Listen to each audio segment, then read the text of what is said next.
Sebelum mulai videonya, jangan lupa untuk klik tombol subscribe dulu ya.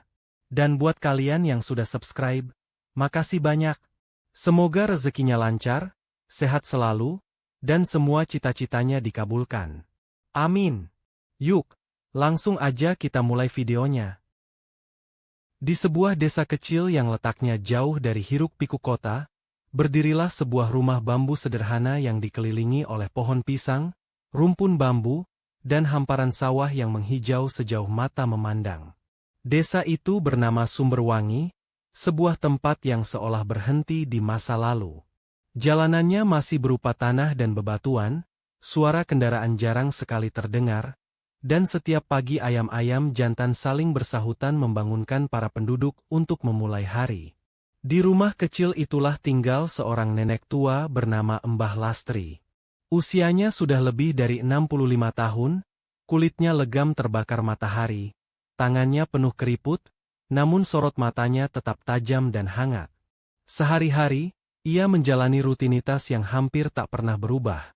Bangun sebelum subuh, menyalakan tungku dapur yang terbuat dari tanah liat, merebus air untuk membuat teh hangat, lalu berjalan ke kebun kecil di samping rumah untuk memeriksa sayuran yang ia tanam dengan penuh ketelatenan. Di kebun itu tumbuh cabai, tomat, kangkung, dan bayam. Tidak banyak, tapi cukup untuk memenuhi kebutuhan hidupnya sehari-hari.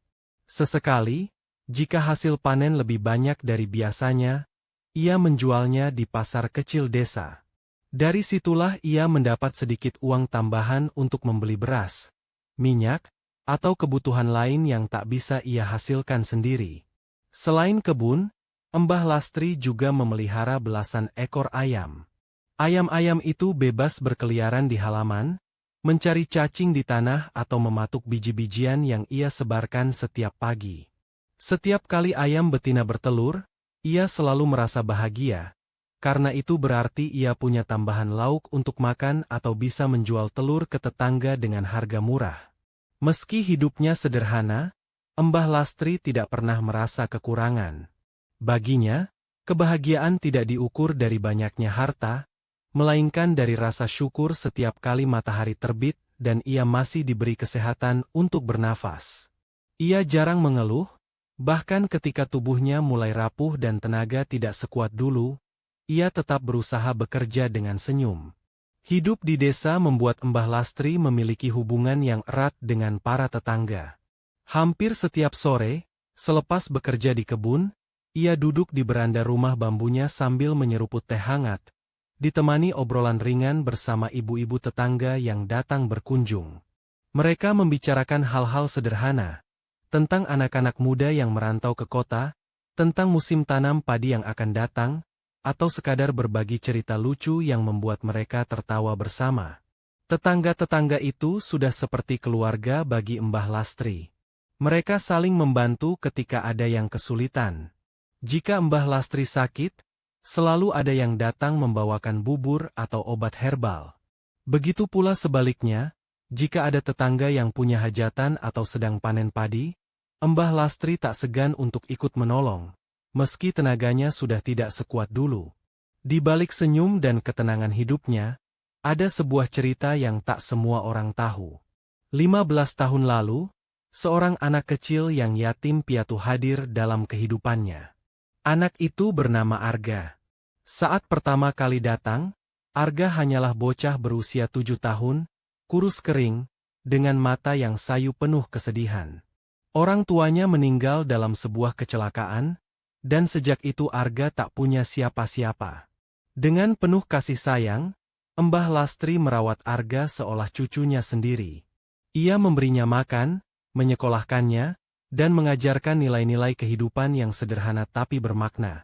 Tentang kerja keras, tentang jujur, dan tentang pentingnya selalu bersyukur meski hidup serba kekurangan. Arga tumbuh menjadi anak yang cerdas dan penuh semangat.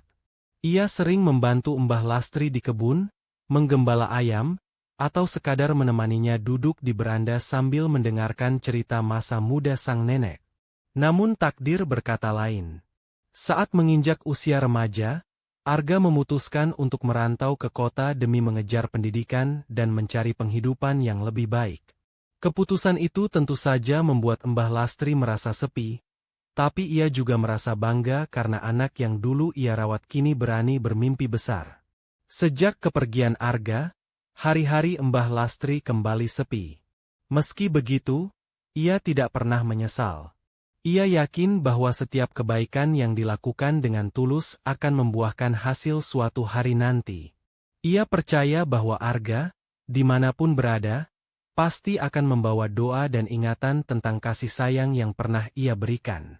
Kini, setelah 15 tahun berlalu, Mbah Lastri menjalani kehidupannya seperti biasa, tanpa pernah menyangka bahwa keputusan sederhana untuk merawat seorang anak yatim dulu akan menjadi titik balik besar dalam hidupnya. Ia tidak tahu bahwa kelak, semua yang ia tanam dengan cinta akan kembali dengan cara yang begitu mengejutkan. Setiap sore menjelang matahari terbenam, langit desa Sumberwangi selalu dipenuhi warna jingga keemasan yang menenangkan hati. Cahaya mentari perlahan memudar di balik siluet gunung jauh di sana, sementara burung-burung kecil terbang berkelompok menuju sarangnya.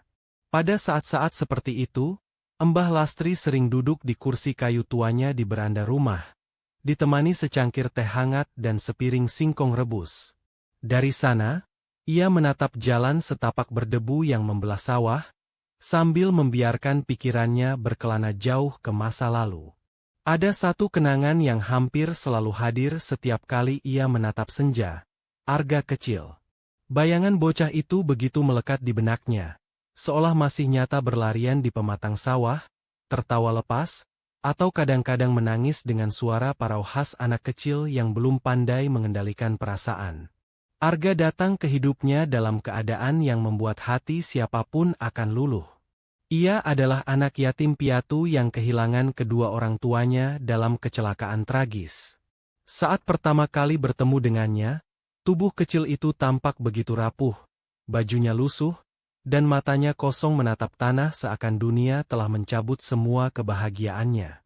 Mbah Lastri masih ingat betul bagaimana ia menggenggam tangan mungil itu untuk pertama kalinya, lalu mengajaknya masuk ke rumah bambu sederhana yang kelak menjadi tempat penuh kenangan bagi keduanya. Hari-hari bersama Arga kecil tidak pernah mudah, tapi selalu indah. Bocah itu sering terbangun di malam hari, menangis memanggil ibunya yang sudah tiada. Mbah Lastri akan segera memeluknya erat, menepuk-nepuk punggungnya sambil membisikkan doa agar hatinya tenang. Kadang ia ikut menangis diam-diam, bukan hanya karena iba melihat kesedihan Arga, melainkan juga karena ia tahu betapa berat hidup yang akan dilalui bocah itu tanpa orang tua. Namun di balik kesedihan, Arga memiliki semangat yang luar biasa. Setiap pagi, setelah membantu Mbah Lastri memberi makan ayam-ayam di halaman, ia selalu berlari ke pematang sawah untuk mengejar kupu-kupu. Bocah itu bisa menghabiskan waktu berjam-jam hanya untuk berlari dengan tawa riang, meski akhirnya jatuh terjerembab ke lumpur. Saat kembali dengan tubuh belepotan tanah, ia selalu tersenyum malu-malu, lalu berkata, "Nek, kupu-kupunya terbang lebih cepat dari aku. Tapi besok aku pasti bisa menangkapnya." Kalimat polos itu selalu membuat hati Mbah Lastri hangat. Dari cara Arga berbicara, ia bisa merasakan bahwa anak itu tidak hanya berusaha mengejar kupu-kupu, tapi juga mengejar kebahagiaan yang sempat hilang dari hidupnya. Selain bermain, Arga juga sangat rajin membantu. Ia sering ikut menyiram tanaman di kebun, meski kadang lebih banyak air yang membasahi dirinya daripada tanaman. Jika Mbah Lastri sedang menjemur padi di halaman, Arga dengan penuh semangat mengusir ayam-ayam yang berusaha mencuri biji-biji padi itu. Meski tubuhnya kecil, ia selalu ingin menunjukkan bahwa dirinya bisa berguna. Ada pula kebiasaan lucu yang selalu diingat Mbah Lastri. Setiap kali hujan turun, Arga tidak pernah mau diam di dalam rumah. Ia akan berlari keluar, menengadahkan wajahnya ke langit, lalu tertawa kegirangan saat tetes air membasahi wajah dan rambutnya. Kadang Mbah Lastri marah-marah karena khawatir ia sakit, tapi akhirnya ia hanya bisa tersenyum melihat keceriaan bocah itu yang seolah menular kepada siapa saja yang melihatnya. Kenangan lain yang paling membekas adalah ketika Arga belajar membaca. Di desa Sumberwangi, sekolah masih sangat sederhana, hanya sebuah bangunan kayu dengan papan tulis yang cat hitamnya sudah mengelupas. Meski begitu, Arga sangat bersemangat untuk bersekolah.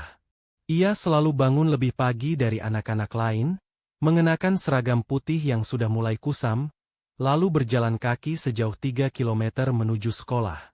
Mbah Lastri ingat betul, pada suatu malam Arga pulang dengan membawa buku tipis penuh coretan. Dengan mata berbinar, ia berkata, "Nek, aku sudah bisa membaca tulisan di papan kelas. Besok aku mau baca doa sebelum tidur untuk Mbah, biar Mbah sehat terus." Kata-kata sederhana itu membuat air mata Mbah Lastri jatuh tanpa bisa ditahan. Bagi orang lain, mungkin itu hal kecil. Tapi bagi seorang nenek yang sudah merasa sendirian di dunia, ucapan itu adalah doa paling indah yang pernah ia dengar. Semakin hari, Arga tumbuh menjadi anak yang bukan hanya cerdas, tapi juga penuh kasih. Ia sering memijat kaki Mbah Lastri yang pegal karena terlalu lama bekerja di kebun. Ia juga rajin membantu tetangga, misalnya mengambilkan air di sumur atau menjaga adik-adik kecil ketika orang tua mereka sibuk di sawah. Semua orang di desa kagum melihat sikapnya, dan sering berkata bahwa Arga pasti akan menjadi orang besar suatu hari nanti. Meski demikian, Arga tetaplah anak kecil yang kadang manja. Ia sering minta digendong saat malam tiba, terutama ketika listrik padam dan hanya ada cahaya lampu minyak. Ia takut gelap, tapi selalu berusaha menutupi rasa takutnya dengan cerita-cerita lucu.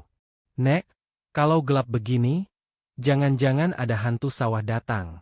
Tapi aku nggak takut, karena aku punya Mbah Lastri yang lebih berani dari siapapun." Kalimat itu membuat Mbah Lastri tertawa terpingkal-pingkal, sambil tetap menggendongnya erat sampai bocah itu tertidur di pangkuannya. Waktu berlalu begitu cepat. Arga tumbuh semakin besar, semakin tinggi, semakin dewasa. Mbah Lastri masih ingat betul bagaimana suatu sore, ketika Arga remaja pulang dari sekolah dengan wajah penuh tekad. Ia berkata ingin merantau ke kota, mengejar cita-cita agar kelak bisa membahagiakan Mbah Lastri. Saat itu, hati sang nenek terasa campur aduk. Ia bangga mendengar semangat cucunya, tapi juga takut kehilangan satu-satunya orang yang membuat hidupnya berwarna. Kini, 15 tahun sudah berlalu sejak hari itu. Arga tak pernah pulang, hanya meninggalkan kenangan-kenangan indah yang tak pernah pudar. Setiap kali duduk di beranda, Mbah Lastri tersenyum sendiri saat mengingat semua tingkah lucu dan kasih sayang bocah itu. Meski hatinya sering rindu, ia selalu menenangkan diri dengan keyakinan bahwa doa yang ia panjatkan setiap malam pasti akan sampai kepada Arga, dimanapun ia berada. Kenangan itu bagai harta tak ternilai. Bagi Mbah Lastri, Arga bukan sekadar anak yatim yang pernah ia rawat, tapi juga bagian dari hidupnya yang tak akan pernah tergantikan. Senyum Arga kecil masih jelas terbayang di matanya, seakan bocah itu masih berlari-lari di pematang sawah, tertawa riang tanpa beban. Dan setiap kali senyum itu muncul dalam ingatan, Mbah Lastri merasa hatinya kembali muda, penuh harapan, dan yakin bahwa suatu saat nanti, takdir akan mempertemukan mereka kembali. Malam di desa Sumberwangi selalu terasa sunyi setelah suara jangkrik mulai mendominasi udara. Lampu minyak yang tergantung di ruang tengah rumah bambu Mbah Lastri berayun pelan tertiup angin, memantulkan cahaya redup ke dinding bambu yang sudah mulai rapuh. Di meja kayu sederhana, nenek tua itu duduk dengan kacamata tua bertangkai hitam yang sudah retak di ujungnya. Tangannya yang keriput bergetar saat menggenggam sebuah pena murahan yang tinta birunya sering macet. Sudah berkali-kali ia mencoba menulis surat untuk Arga. Setiap kali menunduk ke atas kertas, air matanya selalu jatuh tanpa bisa ditahan. Hatinya penuh kerinduan yang menggunung, ingin bercerita banyak hal tentang kehidupannya di desa, tentang ayam-ayam yang semakin rajin bertelur, tentang sawah yang baru saja ditanami padi, atau sekadar tentang betapa ia merindukan suara tawa cucu angkatnya itu. Namun menulis bukan hal yang mudah bagi Mbah Lastri. Ia tidak pernah sekolah tinggi. Ia hanya bisa menulis huruf-huruf dengan lambat, kadang terputus, kadang salah. Setiap kata yang ia tulis seolah memerlukan tenaga besar. Bukan hanya tenaga fisik, tapi juga keberanian hati. Karena setiap huruf adalah doa, setiap kalimat adalah rindu yang dituangkan dalam bentuk sederhana. Assalamualaikum, nak Argaku sayang. Begitu ia selalu memulai surat-suratnya. Lalu kalimat demi kalimat mengalir meski berantakan. Ia bercerita bahwa dirinya sehat, meski kadang pegal-pegal sudah sering datang. Ia bercerita bahwa ayam betinanya bertelur 7 butir minggu lalu, dan ia menyimpan sebutir telur khusus untuk Arga, meski akhirnya basi karena tak ada yang datang mengambilnya. Ia bercerita bahwa musim tanam padi berjalan lancar, tapi ia merindukan Arga yang dulu sering ikut menanam dengan kaki kecil belepotan lumpur. Di akhir surat, ia selalu menulis hal yang sama. Nak, jangan lupa makan. Jangan lupa sholat. Jangan lupa Mbah yang selalu mendoakanmu setiap malam. Setelah selesai menulis, ia melipat surat itu dengan hati-hati, lalu memasukkannya ke dalam amplop murahan yang dibelinya di pasar. Dengan tangan gemetar, ia menuliskan alamat sebuah asrama di kota yang dulu pernah ia dengar dari kepala desa, tempat Arga kabarnya tinggal saat awal merantau. Ia tidak tahu apakah alamat itu masih benar atau tidak, tapi hanya itu yang ia punya. Keesokan harinya, Mbah Lastri berjalan kaki ke warung kelontong di dekat balai desa, tempat di mana ada jasa pengiriman surat sederhana. Ia menyerahkan amplop itu dengan wajah penuh harap, sambil bertanya apakah surat itu akan sampai. Petugas warung hanya mengangguk sambil tersenyum, tanpa memberi kepastian. Hari demi hari berlalu, minggu demi minggu, bulan demi bulan. Namun tak pernah ada balasan. Setiap kali Mbah Lastri melihat tukang pos datang ke desa, ia selalu berlari kecil ke depan rumah, menanti dengan jantung berdebar. Tapi setiap kali juga, tukang pos itu hanya menggeleng pelan, berkata tidak ada surat untuknya. Kerinduan itu makin lama makin perih. Kadang ia bertanya-tanya sendiri, apakah Arga sudah lupa padanya? Apakah ia sudah menemukan keluarga baru di kota? Atau mungkin, surat-suratnya tidak pernah sampai? Hati kecilnya berusaha menolak pikiran buruk itu. Ia selalu berusaha menghibur diri, berkata pada dirinya sendiri, mungkin Arga sibuk, mungkin dia sedang berjuang. Suatu saat, pasti akan ada kabar. Namun malam-malam sunyi seringkali menjadi saksi bisu tangisnya. Setelah menunaikan sholat Isya, ia duduk lama di sajadah, menengadahkan tangan keriputnya ke langit.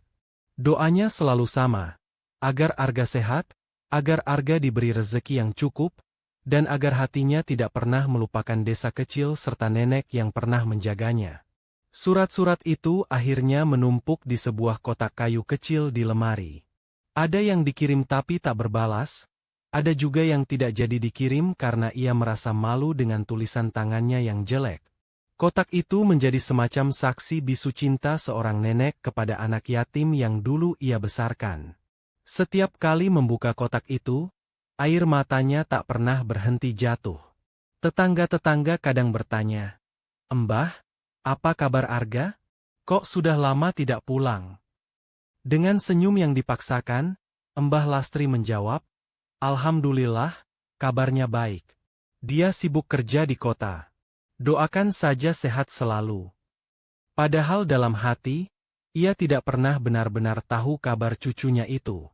Ia hanya bisa menebak, hanya bisa berharap, hanya bisa berdoa. Ada kalanya ia merasa kecewa. Hatinya bertanya, bukankah dulu Arga berjanji akan sering pulang? Bukankah dulu ia berkata tidak akan pernah melupakan nenek yang membesarkannya? Tapi setiap kali pikiran itu muncul, ia buru-buru menghapusnya. Ia tidak ingin menyimpan prasangka buruk. Ia memilih percaya bahwa doa dan surat-suratnya suatu hari akan menemukan jalan. Malam-malam penuh doa dan air mata itu membuat Mbah Lastri semakin kuat. Meski kesepian sering menghantam, ia tetap menjalani hari-harinya dengan sabar. Ia tetap menanam sayur, memberi makan ayam, bercengkerama dengan tetangga. Namun di balik semua itu, ada kerinduan yang tak pernah padam, sebuah rindu yang dituangkan dalam surat-surat yang entah sampai entah tidak.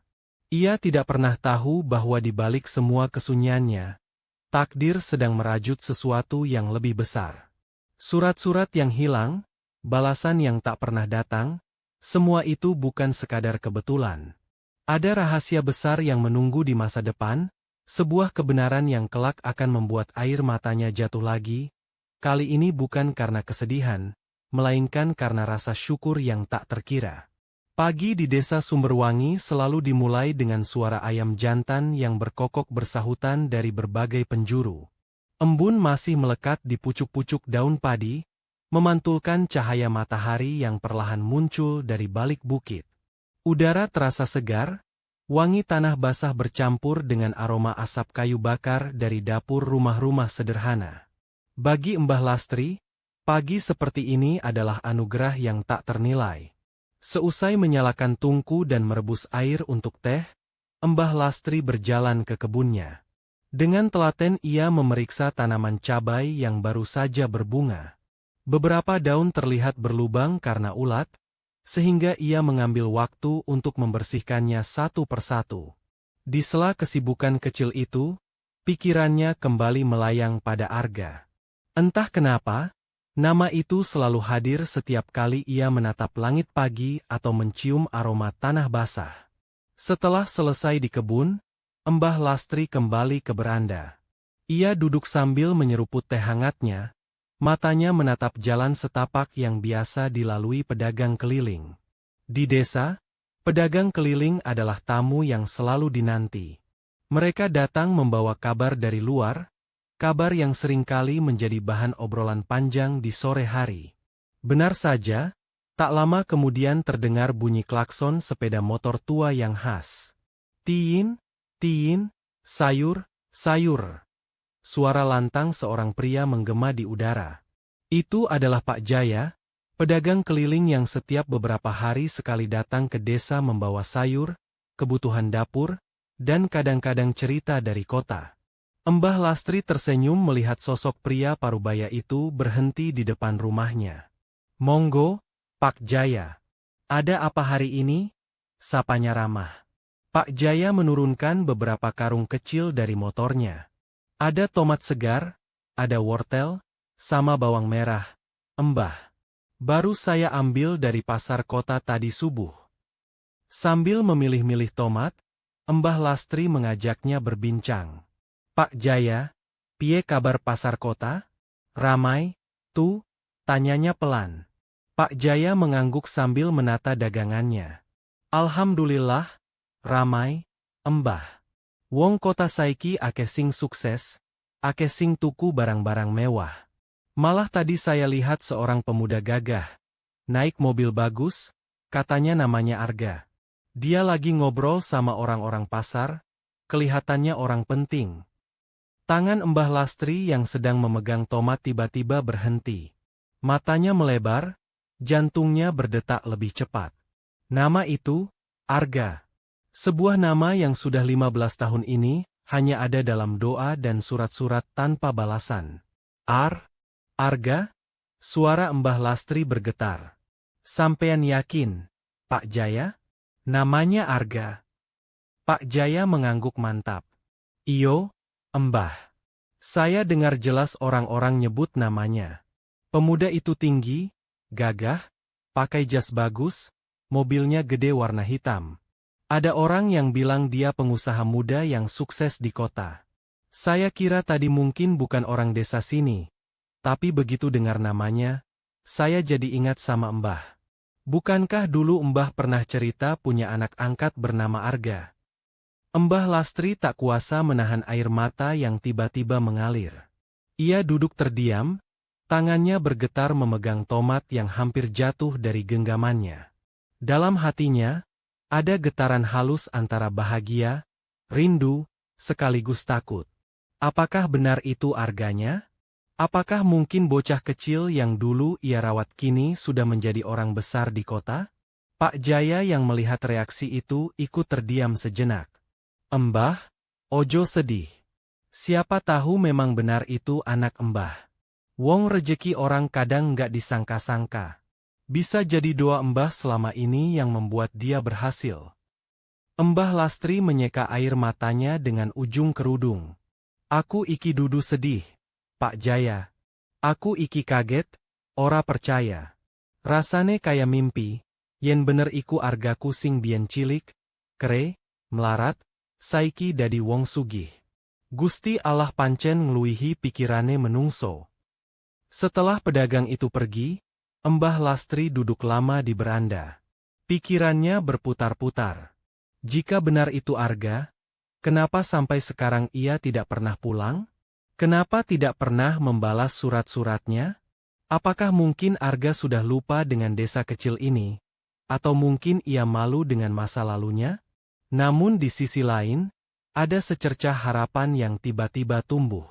Untuk pertama kalinya setelah sekian lama, ia mendengar kabar tentang Arga dari orang lain. Itu artinya, anak yang ia rawat dulu masih hidup, bahkan berhasil meraih kesuksesan.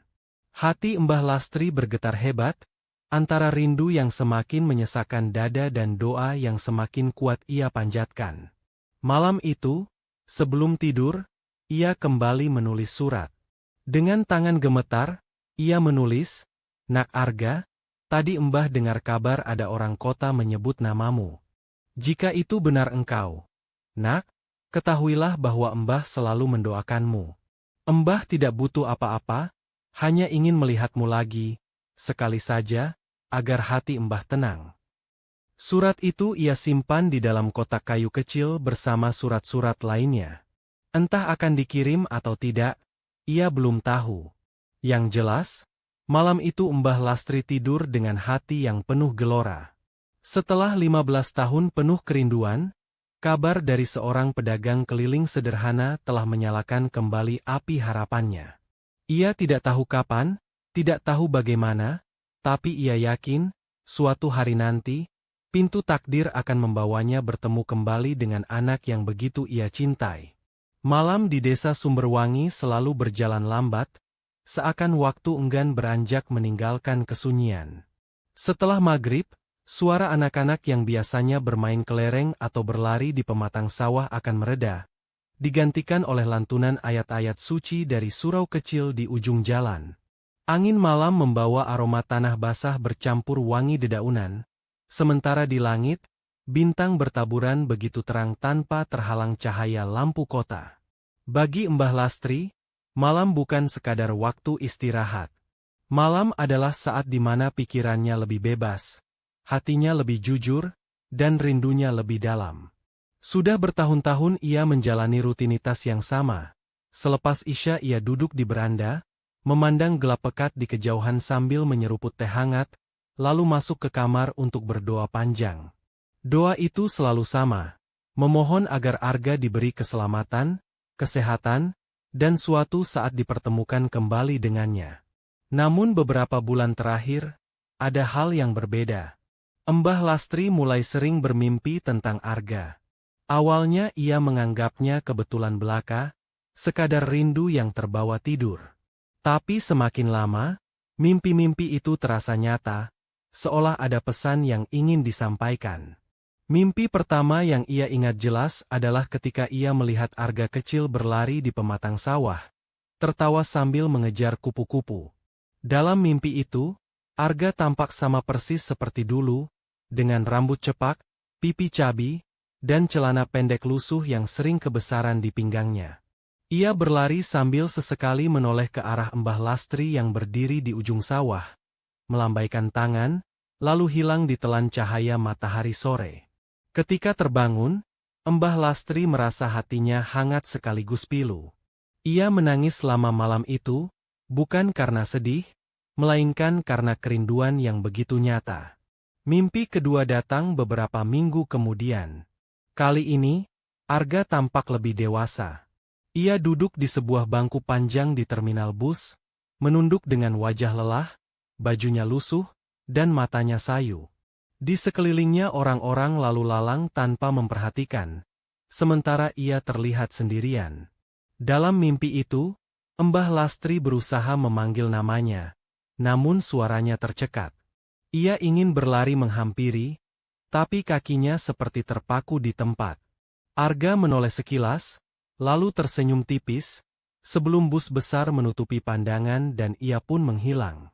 Ketika terbangun, dada Mbah Lastri terasa sesak.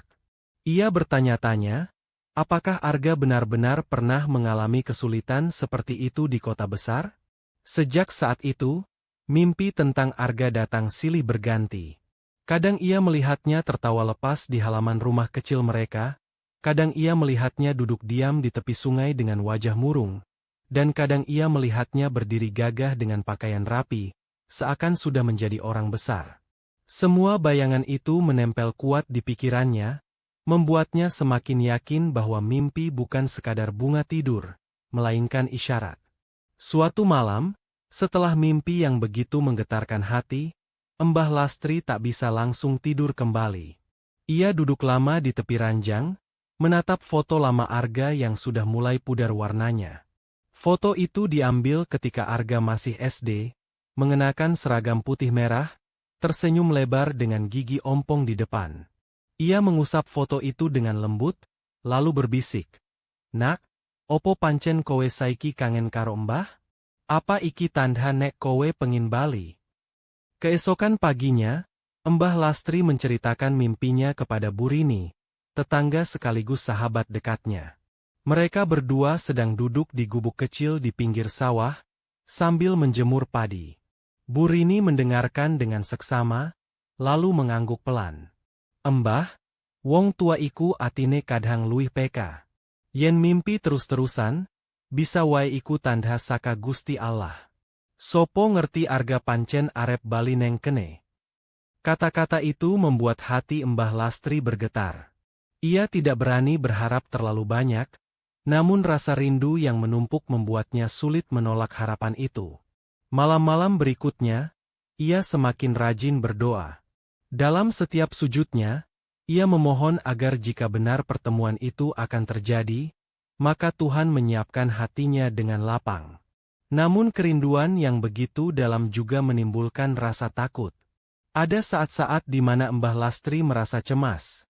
Bagaimana jika Arga sudah berubah? Bagaimana jika ia sudah tidak mengenalinya lagi? Bagaimana jika semua mimpi itu hanyalah permainan perasaan belaka? Pertanyaan-pertanyaan itu berputar di kepalanya, membuat tidur semakin sulit. Pernah suatu malam, ia bermimpi Arga berdiri di depan rumah dengan pakaian mewah, namun wajahnya dingin, tanpa senyum, seolah-olah ia adalah orang asing. Mimpi itu membuat Mbah Lastri terbangun dengan keringat dingin.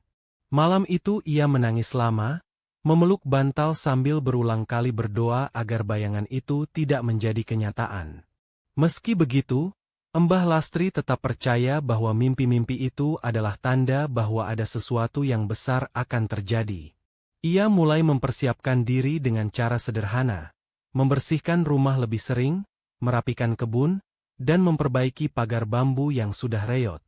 Ia bahkan menyiapkan tikar baru yang ia anyam sendiri dari pandan, seolah-olah sedang menanti tamu istimewa. Tetangga-tetangga sempat bertanya-tanya mengapa Mbah Lastri tampak lebih bersemangat akhir-akhir ini. Ia hanya tersenyum dan menjawab singkat, "Aku mung ngerasa nek wektu iku wis cedhak." Mereka tidak terlalu paham maksudnya, namun melihat wajahnya yang penuh keyakinan, mereka ikut merasa ada sesuatu yang istimewa akan terjadi. Malam demi malam terus berlalu, mimpi demi mimpi terus datang, hingga akhirnya Mbah Lastri mencapai titik di mana ia tidak lagi takut. Ia menerima setiap bayangan yang hadir di tidurnya sebagai bagian dari perjalanan rindu. Kadang ia terbangun dengan senyum, kadang dengan air mata, tapi selalu ada doa yang menyertai. Dan di lubuk hatinya yang paling dalam, ia yakin, mimpi-mimpi itu bukan sekadar bunga tidur. Itu adalah pesan halus dari Tuhan, bahwa jarak 15 tahun bukanlah penghalang, bahwa doa seorang nenek tidak pernah sia-sia, dan bahwa suatu hari nanti, jalan yang panjang itu akan mempertemukan kembali dua hati yang terpisah oleh waktu. Pagi itu, suasana desa tampak begitu teduh. Embun masih menempel di ujung-ujung daun padi yang bergoyang pelan diterpa angin lembut. Langit tampak bersih tanpa awan, seolah alam sengaja membuka tirai untuk menghadirkan hari yang istimewa. Burung-burung kecil bernyanyi dari dahan pohon jambu di belakang rumah Mbah Lastri, sementara ayam-ayam berlarian di halaman mencari sisa butiran padi yang tercecer. Mbah Lastri sudah sejak subuh bangun dari tidurnya. Kebiasaannya yang tak pernah ia tinggalkan sejak muda adalah menyapu halaman rumah bambu sederhana yang ia tinggali seorang diri. Sapuan lidi bergesekan dengan tanah, menimbulkan bunyi yang ritmis, seolah menjadi musik pengantar pagi. Rambutnya yang sudah memutih sebagian diikat rapi ke belakang, kain jarik sederhana membalut tubuhnya, dan di wajahnya yang penuh keriput tetap terukir senyum tenang. Biasanya, pagi-pagi seperti ini terasa biasa saja. Namun entah mengapa, hari itu ada sesuatu yang berbeda. Mbah Lastri merasa hatinya lebih ringan, langkahnya lebih bersemangat, dan udara yang ia hirup seolah lebih segar dari biasanya. Ia berhenti sejenak, memandang ke arah sawah di kejauhan yang berkilau terkena cahaya matahari pagi, lalu bergumam pelan, "Kok rasane ayem banget dina iki, ning ati kok koyo ana sing arep teka." Ia tidak bisa menjelaskan apa yang ia rasakan. Ada getaran halus di hatinya, seakan-akan alam sedang memberi pertanda. Entah itu hanya perasaan seorang nenek yang kesepian atau memang benar ada sesuatu yang akan terjadi, ia sendiri tak tahu. Namun rasa itu begitu kuat, membuat dirinya sesekali terdiam dan menatap jalan tanah di depan rumah, seolah menunggu sesuatu. Sambil membawa ember kecil, Mbah Lastri pergi ke sumur untuk menimba air. Sumur itu sudah puluhan tahun menemaninya, sejak ia masih muda, sejak suaminya masih hidup, hingga saat ini ketika ia sudah sendiri. Suara gemplang-gemplung timba yang turun ke dalam sumur bergema, memantul dari dinding batu yang lembab. Saat air penuh dan ia tarik ke atas, tiba-tiba angin bertiup agak kencang, membuat dedaunan bergesekan dan menimbulkan suara lirih. Ia menoleh ke sekeliling, seakan ada sesuatu yang lewat. Namun ia hanya mendapati ayam-ayam yang berlarian karena kaget. Mbah Lastri tersenyum kecil, "Lah wong mbah dewe wae kaget karo angin, koyo wong nunggu tamu ae." Ia pun kembali melanjutkan kegiatannya seperti biasa, menyiram tanaman cabai, memetik daun singkong muda untuk dimasak nanti siang, lalu duduk di beranda rumah bambu sambil menyeruput teh hangat. Namun sekali lagi, ia merasakan hal aneh. Suara ayam-ayam yang biasanya berkokok biasa saja, kini terdengar lebih ramai dari biasanya, seolah saling bersahutan. Bahkan kucing liar yang biasa tidur malas di bawah kolong rumah tiba-tiba bangkit dan menatap ke arah jalan tanah. Bulunya agak mengembang. Mbah Lastri memperhatikan tingkah hewan-hewan itu dengan heran. Ia ingat pepatah orang tua zaman dulu bahwa hewan sering lebih peka terhadap pertanda dibanding manusia. "Embok menawa pancen ana sing arep teka," gumamnya lirih sambil menatap jalan tanah yang menghubungkan desanya dengan jalan besar di kota. Waktu terus berjalan. Matahari mulai naik, cahayanya menembus celah pepohonan, membuat halaman rumahnya penuh dengan bayangan bergerak. Desa tetap terasa tenang. Para petani terlihat berjalan menuju sawah membawa cangkul di pundak. Ibu-ibu sibuk menjemur pakaian atau berbelanja di warung kecil di ujung jalan. Semua tampak biasa, namun di hati Mbah Lastri tetap ada rasa yang berbeda. Rasa yang sulit dijelaskan, rasa yang membuat jantungnya berdebar lebih cepat. Sekitar menjelang siang, suara asing terdengar samar dari kejauhan. Awalnya hanya seperti deru angin, namun semakin lama semakin jelas. Bunyi mesin yang berat, tak seperti sepeda motor biasa yang sesekali lewat di jalan desa. Deru itu terdengar berirama, bergemuruh, membuat tanah sedikit bergetar. Mbah Lastri mengerutkan dahi.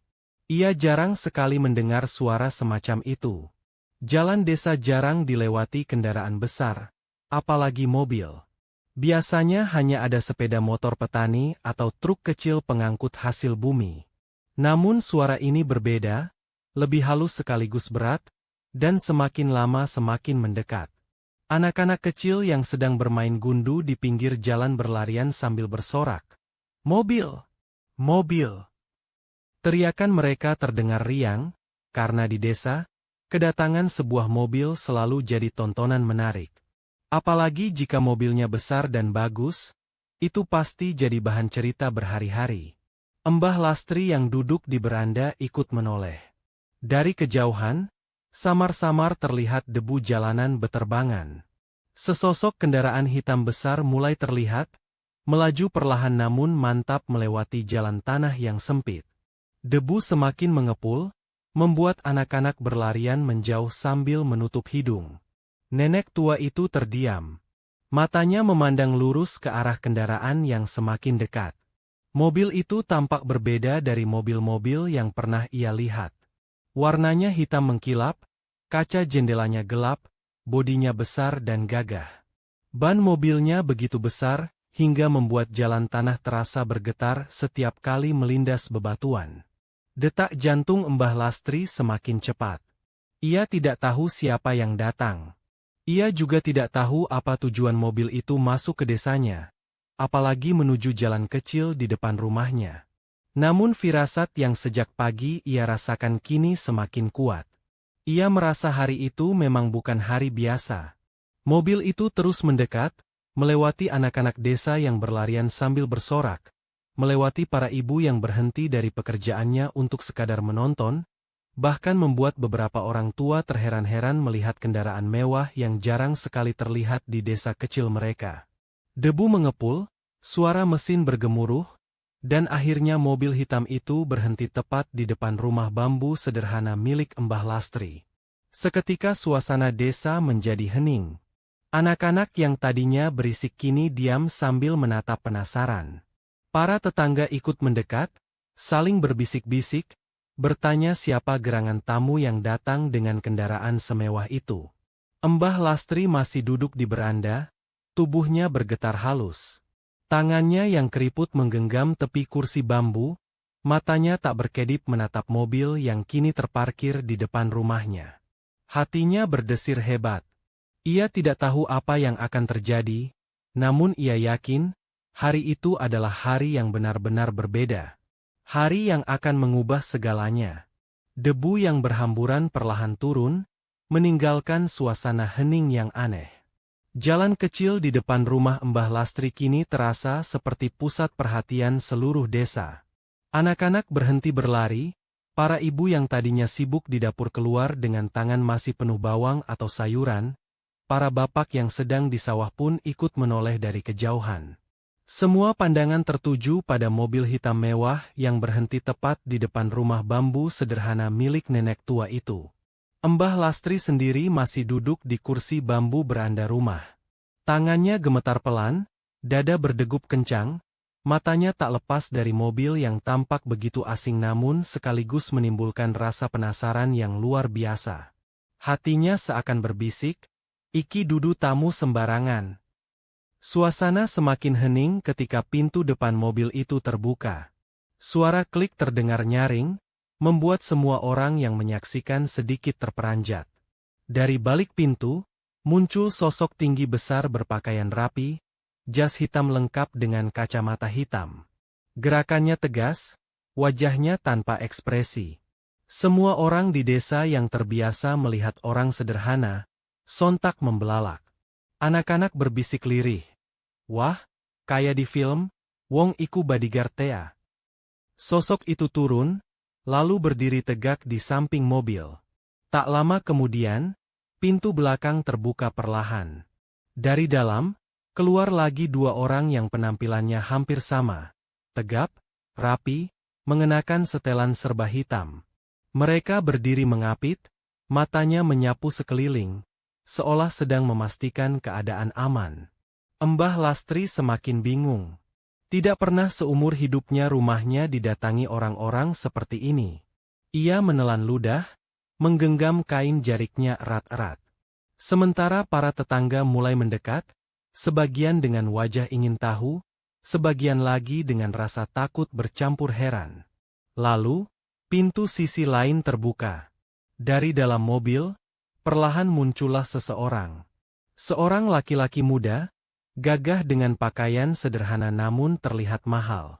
Wajahnya tampak tenang, matanya tajam tapi teduh. Ia melangkah keluar dengan pasti, disambut oleh tatapan ratusan mata yang menunggu penjelasan. Siapa dia? Mengapa ia datang ke desa kecil ini? Dan kenapa rumah Mbah Lastri yang ia tuju? Mbah Lastri terbelalak. Ada sesuatu yang aneh ketika ia menatap wajah pemuda itu. Seperti ada kilasan masa lalu yang muncul seketika, bayangan seorang anak kecil yang dulu sering ia gendong, sering ia suapi nasi dengan lauk sederhana, sering ia ninabobokan dengan nyanyian lirih. Matanya berkaca-kaca, namun ia masih ragu. Benarkah ini orang yang sama? Bukankah anak itu sudah pergi sejak 15 tahun lalu tanpa kabar berita? Pemuda itu menundukkan kepala, menatap Mbah Lastri dari beranda dengan senyum lembut. Langkahnya pelan tapi pasti, mendekat ke arah nenek tua yang masih terpaku di kursi bambunya. Suara detak jantung Mbah Lastri makin keras, hingga ia merasa seluruh dunia sunyi kecuali suara itu. Ketika jarak mereka tinggal beberapa meter, pemuda itu berhenti. Ia menghela napas panjang, lalu dengan suara bergetar namun penuh rasa haru, ia berkata, "Mbah, iki aku. Aku, Nak Jaka, sing Mbah rawat sejak bayi." Sejenak dunia berhenti berputar. Mbah Lastri merasa tubuhnya bergetar hebat, matanya panas, dan air mata seketika menetes tanpa bisa ditahan. Kata-kata itu menusuk hatinya, membangkitkan seluruh kenangan yang selama ini ia kubur dalam kesepian. Kenangan tentang seorang anak yatim yang ia temukan menangis di pelataran masjid desa, yang ia rawat dengan kasih sayang seperti anak sendiri, yang kemudian pergi merantau dengan janji akan kembali suatu hari nanti. Ya Allah! Jaka? Iki kowe, Le? Suara Mbah Lastri bergetar, penuh dengan emosi yang tak terbendung. Jaka mengangguk pelan, lalu berjalan lebih dekat. Para bodyguard yang mengapitnya tetap waspada, namun menahan diri, memberi ruang bagi momen yang sakral itu. Begitu jaraknya cukup dekat, Jaka berlutut di depan Mbah Lastri, meraih tangan keriput nenek itu, lalu menciumnya penuh hormat. Air matanya pun jatuh, membasahi kulit tua yang penuh keriput namun terasa hangat. "Mbah, maafke aku, wis suwe ora bali. 15 tahun aku ora yeso neng kene, tapi aku ora lali. Aku ora net lali sopo sing wis ngopeni aku nganti yeso dadi wong." Tangis pecah. Mbah Lastri menangis terisak sambil memeluk kepala Jaka, seakan ingin memastikan bahwa ini bukan mimpi. Para tetangga yang menonton pun ikut terharu, banyak yang menyeka mata, tak menyangka mereka sedang menyaksikan pertemuan yang begitu menggetarkan hati. Di antara tangisnya, Mbah Lastri berbisik, "Alhamdulillah, Gusti. Gusti ngijabahi donga Mbah Sabendina. Kowe bali, Le, kowe tenan bali." Suasana desa yang tadinya hening kini dipenuhi suara isak haru.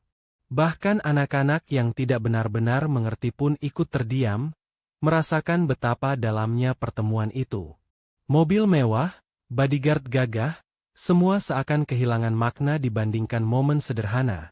Seorang anak yatim kembali pulang ke pelukan nenek yang pernah merawatnya dengan penuh kasih.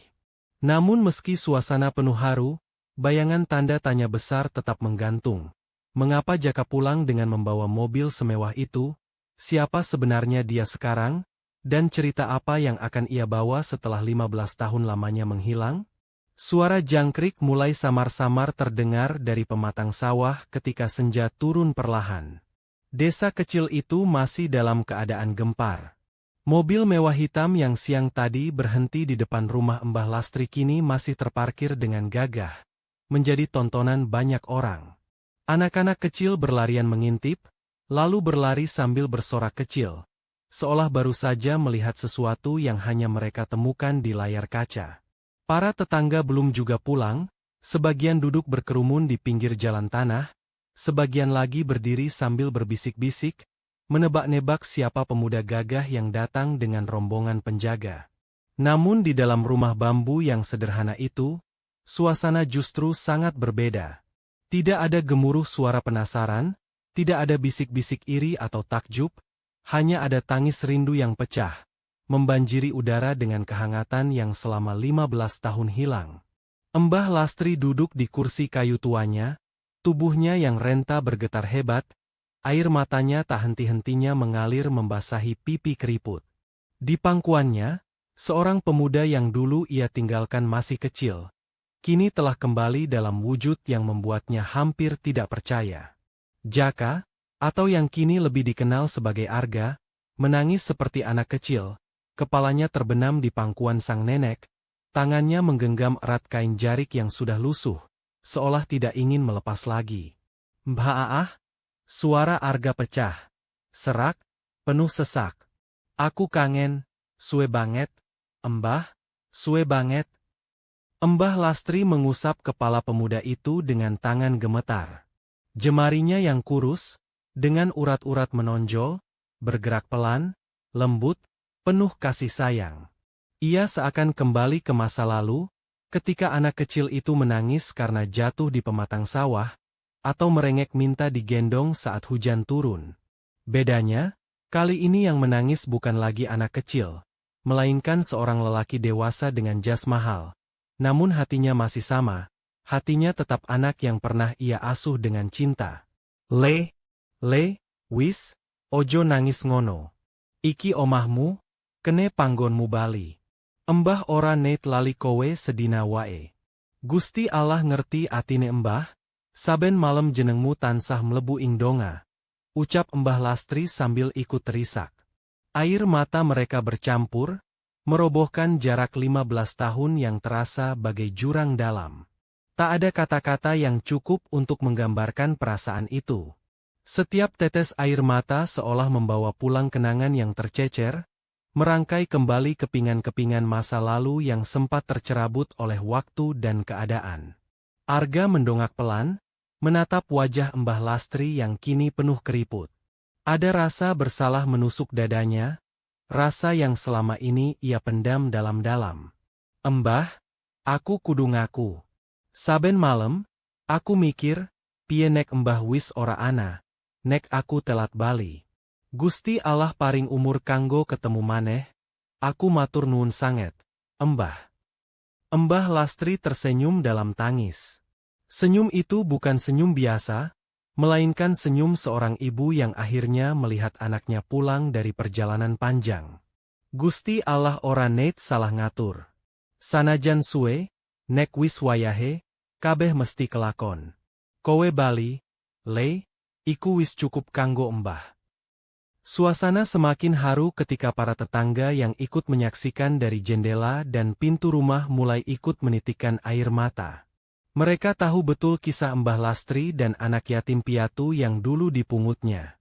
Mereka ingat betapa sabarnya nenek itu merawat bocah kecil yang bukan darah dagingnya, memberi makan dari hasil kebun seadanya, berbagi lauk pauk walau hanya tahu tempe. Kini, balasannya begitu indah.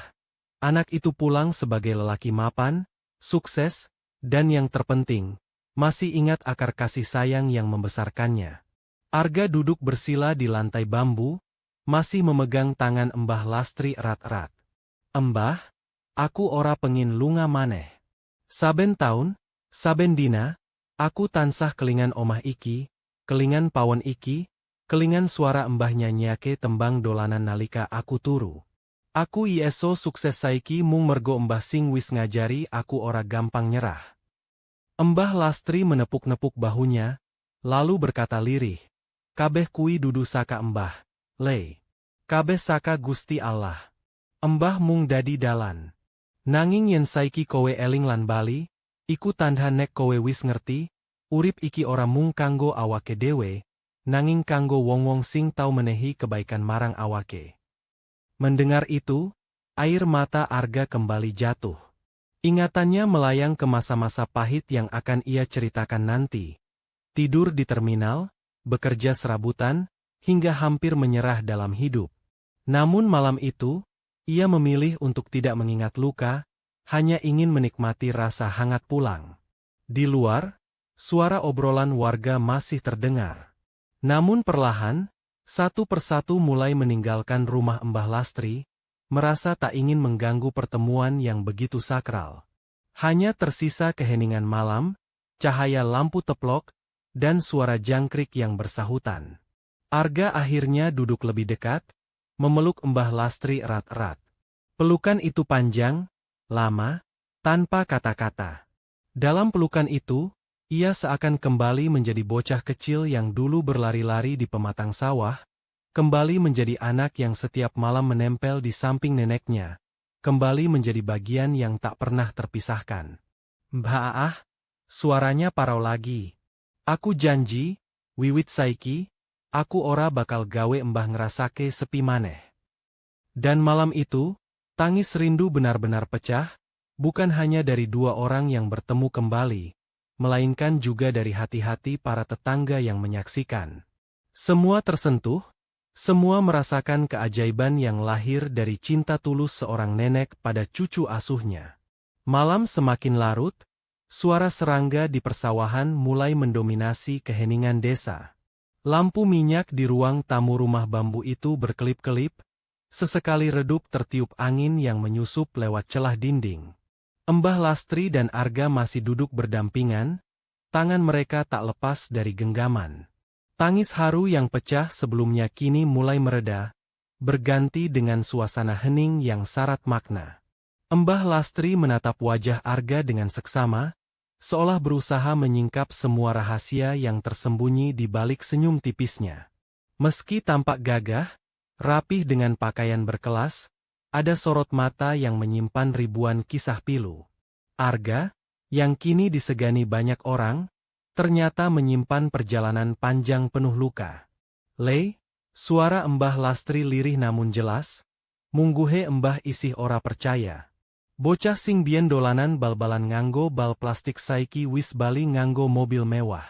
Nanging ati Mbah kepengin ngerti, kepiye dalane uripmu nganti tekan kene? Aku ngerti, mesti ora gampang. Arga menarik napas panjang. Matanya menunduk, kemudian kembali menatap wajah tua itu dengan tatapan yang dalam. Mbah Aah, aku kudu cerita kabeh. Kabeh sing tak alami suwene 20 taun iki, nganti tekan saiki. Nanging cerita iki ora mung gampang. Mbah, akeh laras sing kudu tak eling maneh. Critakna wae, jawab Mbah Lastri, tangannya mengelus pelan punggung Arga. Kadhang kala, ngelingi lara iku ieso gawe ati luwih lega. Mbah gelem ngrungokke, nganti rampung. Arga mengangguk, lalu mulai membuka luka lama yang selama ini ia simpan rapat. Hari-hari pertama setelah meninggalkan desa adalah masa terberat. Arga bercerita bahwa ia berangkat ke kota hanya dengan sedikit bekal uang hasil menjual kambing pemberian warga. Saat itu ia hanya punya satu tujuan, mencari sekolah, mencari ilmu, dan membuktikan bahwa anak desa miskin pun bisa berhasil. Namun kenyataan jauh lebih keras dari bayangan. Di kota, ia tak punya siapa-siapa. Uang bekal habis hanya dalam hitungan minggu. Ia terpaksa tidur di emperan toko, di terminal bus, bahkan kadang di bawah jembatan. Malam-malam dingin itu sering ia lalui dengan perut kosong. Mbah Aah, suaranya bergetar saat mengenang, ana wektu aku nganti ngemis, mung kanggo bisa mangan sak bungkus nasi aking. Rasane isin banget, nanging yen orang ngono, aku bisa mati keluwen. Mbah Lastri menutup mulutnya, menahan tangis. Dadanya sesak mendengar cerita cucunya. Ia tak menyangka, bocah yang dulu ia suapi bubur tiap pagi, kini mengaku pernah mengemis di jalan demi bertahan hidup. Arga melanjutkan, bahwa setelah berbulan-bulan terlunta, ia mulai bekerja serabutan. Menjadi kuli angkut di pasar, mengangkat karung beras dan sayur, meski tubuhnya masih kurus kecil. Ia juga pernah menjadi tukang cuci piring di warung, kadang mendapat caci maki dari majikan. Nanging saben wayah aku meh nyerah. Mbah, suaramu sing tansah kelingan. Suaramu sing ngajari aku sabar lan ojo gampang putus asa. Air mata menetes lagi, bukan hanya di pipi Arga, tapi juga di pipi Mbah Lastri. Perjalanan Arga tak berhenti di situ. Ia menceritakan bagaimana akhirnya ia bisa kembali masuk sekolah berkat beasiswa dari sebuah yayasan. Namun perjuangan tidak menjadi lebih mudah. Setiap siang ia sekolah, sore hingga malam ia bekerja agar bisa membayar kos kecil. Pernah ia hanya tidur 2 jam karena harus bekerja di percetakan hingga dini hari. Ana waktu, Embah, aku mlebu kelas karo mripat abot, meh keturun. Guru-guru ngerti, nanging aku terus maksa. Aku ngerti nek ilmu iku siji-sijine cara metu saka kubangan. Embah Lastri meremas tangan Arga makin erat. Hatinya campur aduk antara sedih, bangga, dan terharu. Ia tahu sejak kecil Arga memang keras kepala dalam hal belajar. Tapi tak pernah terbayang bahwa perjuangannya seberat itu. Arga bercerita lagi, bagaimana setelah lulus SMA ia nyaris putus asa karena tak punya biaya kuliah. Ia bekerja sebagai tukang parkir, kadang menjadi kernet angkot. Namun takdir berkata lain. Seorang dosen yang mengenal kegigihannya membantunya masuk universitas lewat jalur beasiswa penuh. Dari situlah jalan kesuksesan mulai terbuka. Namun perjuangan belum selesai. Dunia perkuliahan menuntut biaya tambahan. Buku, makan, transportasi. Arga kembali bekerja, kali ini menjadi ojek dan penjual pulsa. Ia bahkan pernah menjadi pengamen jalanan demi menambah uang saku. Nanging saben aku nyanyi nganggo gitar murah. Embah, aku tansah kelingan tembang sing biyen embah dendangke kanggo aku turu. Tembang kui sing gawe aku kroso ora dhewekan. Embah Lastri tak kuasa lagi menahan air mata. Ia menangis terisak, merasa bersalah karena tak bisa mendampingi Arga di masa-masa itu. Namun Arga segera memeluknya. Ora usah nyalahke awake dewe, Embah. Yen ora mergo sabar lan ajaranmu, aku ora bakal iso tekan kene. Cerita berlanjut. Setelah kuliah, Arga mulai mencoba usaha kecil-kecilan. Menjual gorengan di depan kampus, membuka jasa fotokopi dengan mesin sewaan, hingga akhirnya mengenal dunia bisnis online. Dari sana, ia belajar jatuh bangun. Usaha pertamanya bangkrut karena ditipu orang. Ia kehilangan semua tabungan, bahkan hampir diusir dari kos-kosan. Aku nangis semalaman, Embah. Aku kroso kaya bocah cilik maneh sing ilang panggonan. Nanging nalika esuk teka, aku eling karo pesenmu. Yen tiba, ojo isin tangi maneh. Mula aku bangkit, kerja maneh saka nol. Arga lalu mencoba berbagai usaha lain, hingga akhirnya berhasil menemukan jalan di bidang perdagangan digital. Dari satu komputer pinjaman, ia membangun jaringan kecil, lalu berkembang pesat. Dalam waktu beberapa tahun, ia berhasil meraih kesuksesan besar, memiliki perusahaan sendiri, dan dipercaya banyak orang. Namun, di balik itu semua, luka batin tetap ada. Ada kesepian mendalam karena jauh dari orang yang ia cintai. Ada kerinduan yang tak pernah padam pada sosok nenek yang mengasuhnya. Saben aku entuk penghargaan, Embah, saben aku numpak mobil anyar, atiku tansah sepi. Ora ono sing luwih penting tinimbang bali marang panggonan iki, neng pangkuanmu. Embah Lastri menangis lagi, kali ini bukan hanya karena sedih, tapi karena bangga. Ia melihat dengan mata kepala sendiri bagaimana seorang anak yatim piatu yang dulu ia rawat dengan penuh cinta, kini berubah menjadi lelaki tangguh yang sukses. Bukan karena jalan mulus, tapi karena tempaan hidup yang luar biasa.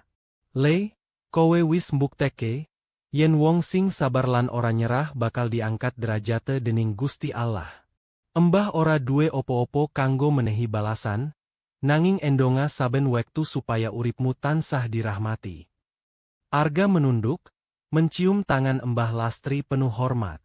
Mbah Aah, kabeh iki mergo sampeyan. Yen ora mergo donga lan katresnanmu, aku wis ilang. Aku bali mung kanggo siji tujuan, nggawe sampeyan bahagia nganti akhir umurmu. Udara pagi di desa itu terasa sejuk, embun masih menggantung di ujung-ujung daun padi, sementara kicau burung bersahut-sahutan di atas pepohonan. Di halaman rumah, Mbah Lastri duduk di bangku bambu tua sambil menyeruput teh hangat. Senyum tipis menghiasi wajahnya, matanya tak henti menatap Arga yang berdiri di kejauhan, tengah menyapa anak-anak kecil desa yang berlari menghampirinya dengan penuh antusias. Bagi warga desa, kedatangan Arga seperti sebuah keajaiban. Sosok yang dulu mereka kenal sebagai bocah miskin yang sering ikut bermain layangan kini kembali dengan wibawa yang berbeda. Namun, bagi Mbah Lastri, Arga tetaplah bocah kecilnya yang dulu sering merengek minta dibuatkan jenang. Hatinya penuh rasa syukur, melihat cucunya itu sudah tumbuh menjadi lelaki sukses. Meski suasana pagi itu damai, ada sesuatu di wajah Arga yang sulit disembunyikan.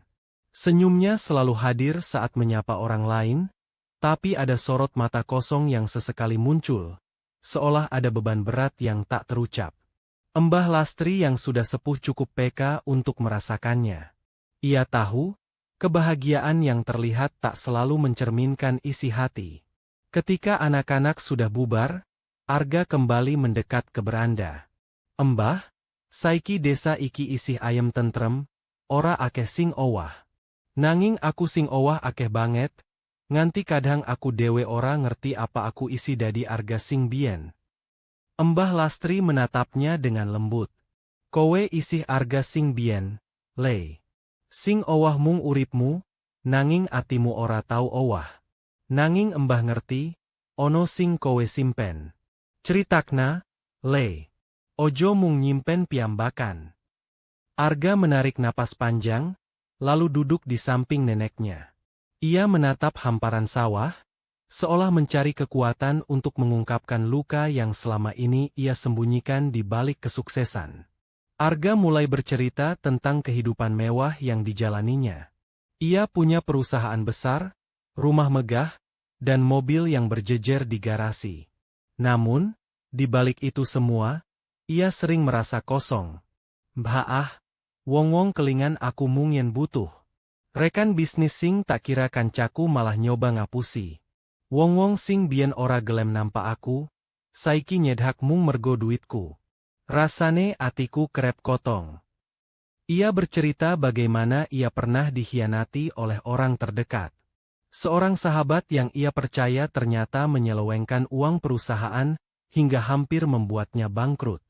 Lebih sakit lagi, seorang wanita yang ia cintai bertahun-tahun meninggalkannya demi pria lain yang lebih kaya. Luka-luka itu menumpuk, meninggalkan bekas yang tak hilang meski ia sudah berdiri di puncak kesuksesan.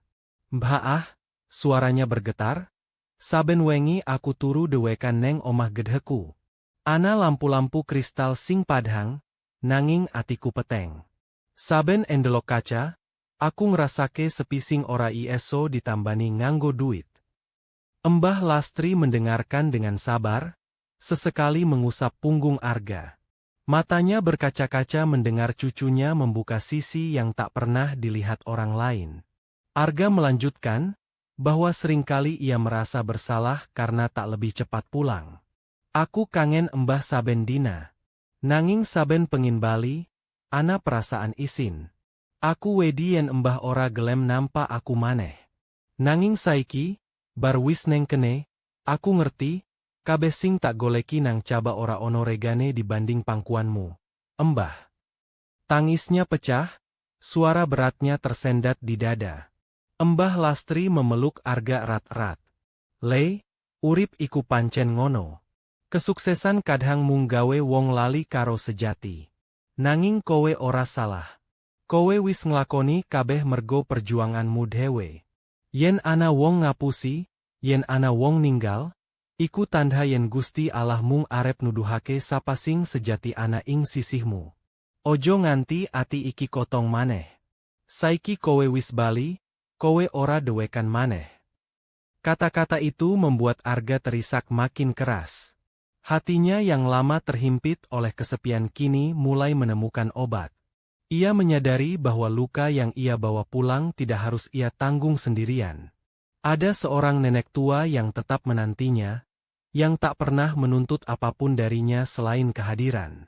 Arga pun bercerita tentang satu luka terakhir yang paling dalam. Rasa bersalah karena selama bertahun-tahun ia merasa meninggalkan desa. Ia tak pernah tahu kabar Mbah Lastri, dan selalu dihantui ketakutan bahwa neneknya telah tiada. Mbah saben aku endelok wong tua di dalan, aku tansah kelingan sampeyan. Ati iki tansah cekel loro, Mbah. Aku wedi telat bali. Nanging Gusti maringi aku kesempatan iki. Aku ora bakal ngeculke maneh. Malam itu di desa terasa berbeda. Angin berhembus pelan membawa aroma tanah basah dari pematang sawah. Bulan separuh tergantung di langit, temaram sinarnya jatuh di halaman rumah bambu Mbah Lastri. Di beranda, lampu minyak kecil menyala redup, menemani percakapan panjang antara nenek dan cucu yang baru saja dipertemukan kembali setelah 15 tahun berpisah.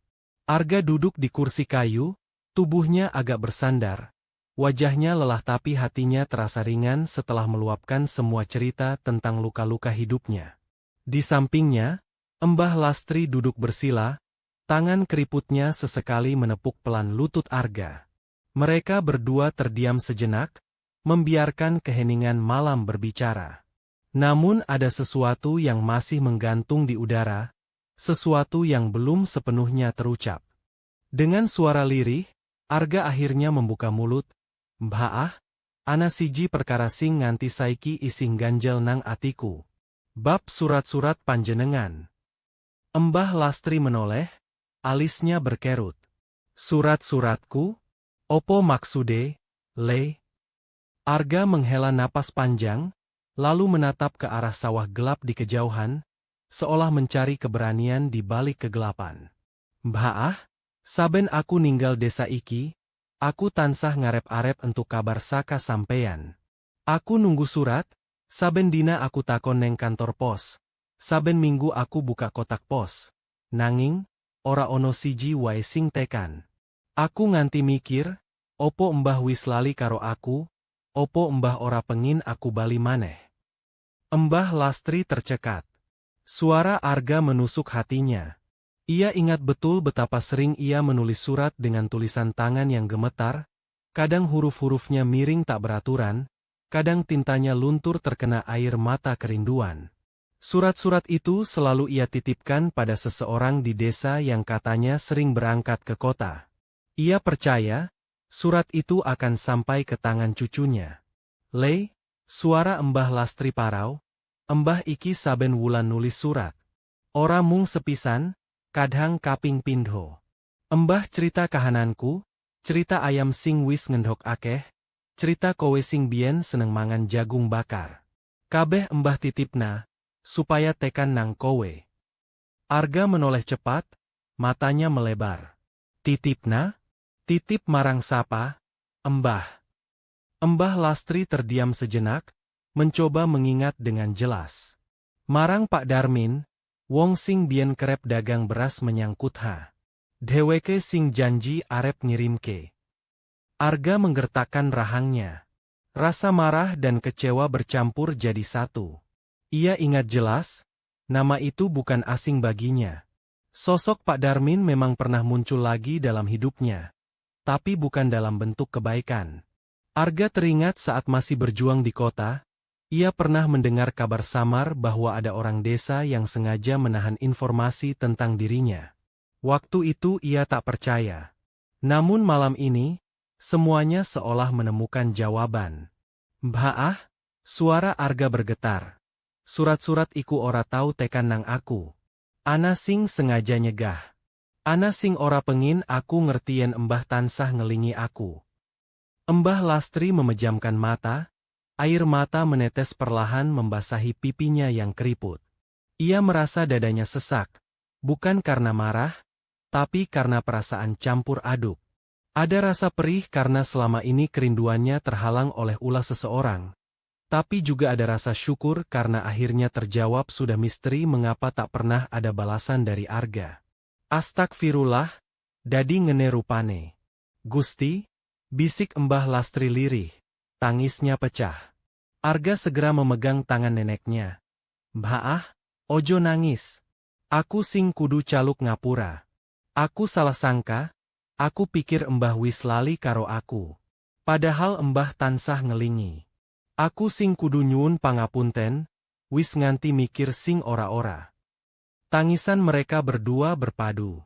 Malam itu, rumah kecil di pinggir sawah menjadi saksi betapa kerinduan yang tertahan selama bertahun-tahun akhirnya menemukan jawabannya.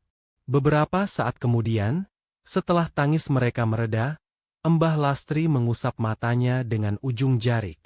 Senyum tipis muncul di wajahnya meski matanya masih sembab. "Lei, Mbah ora bakal nesu. Yen pancen ono wong sing sengaja nahan surat-surat kui, Mbah yakin Gusti Allah sing ngatur kabeh iki. Yen ora mergo kui, mungkin cerita iki ora bakal kaya saiki.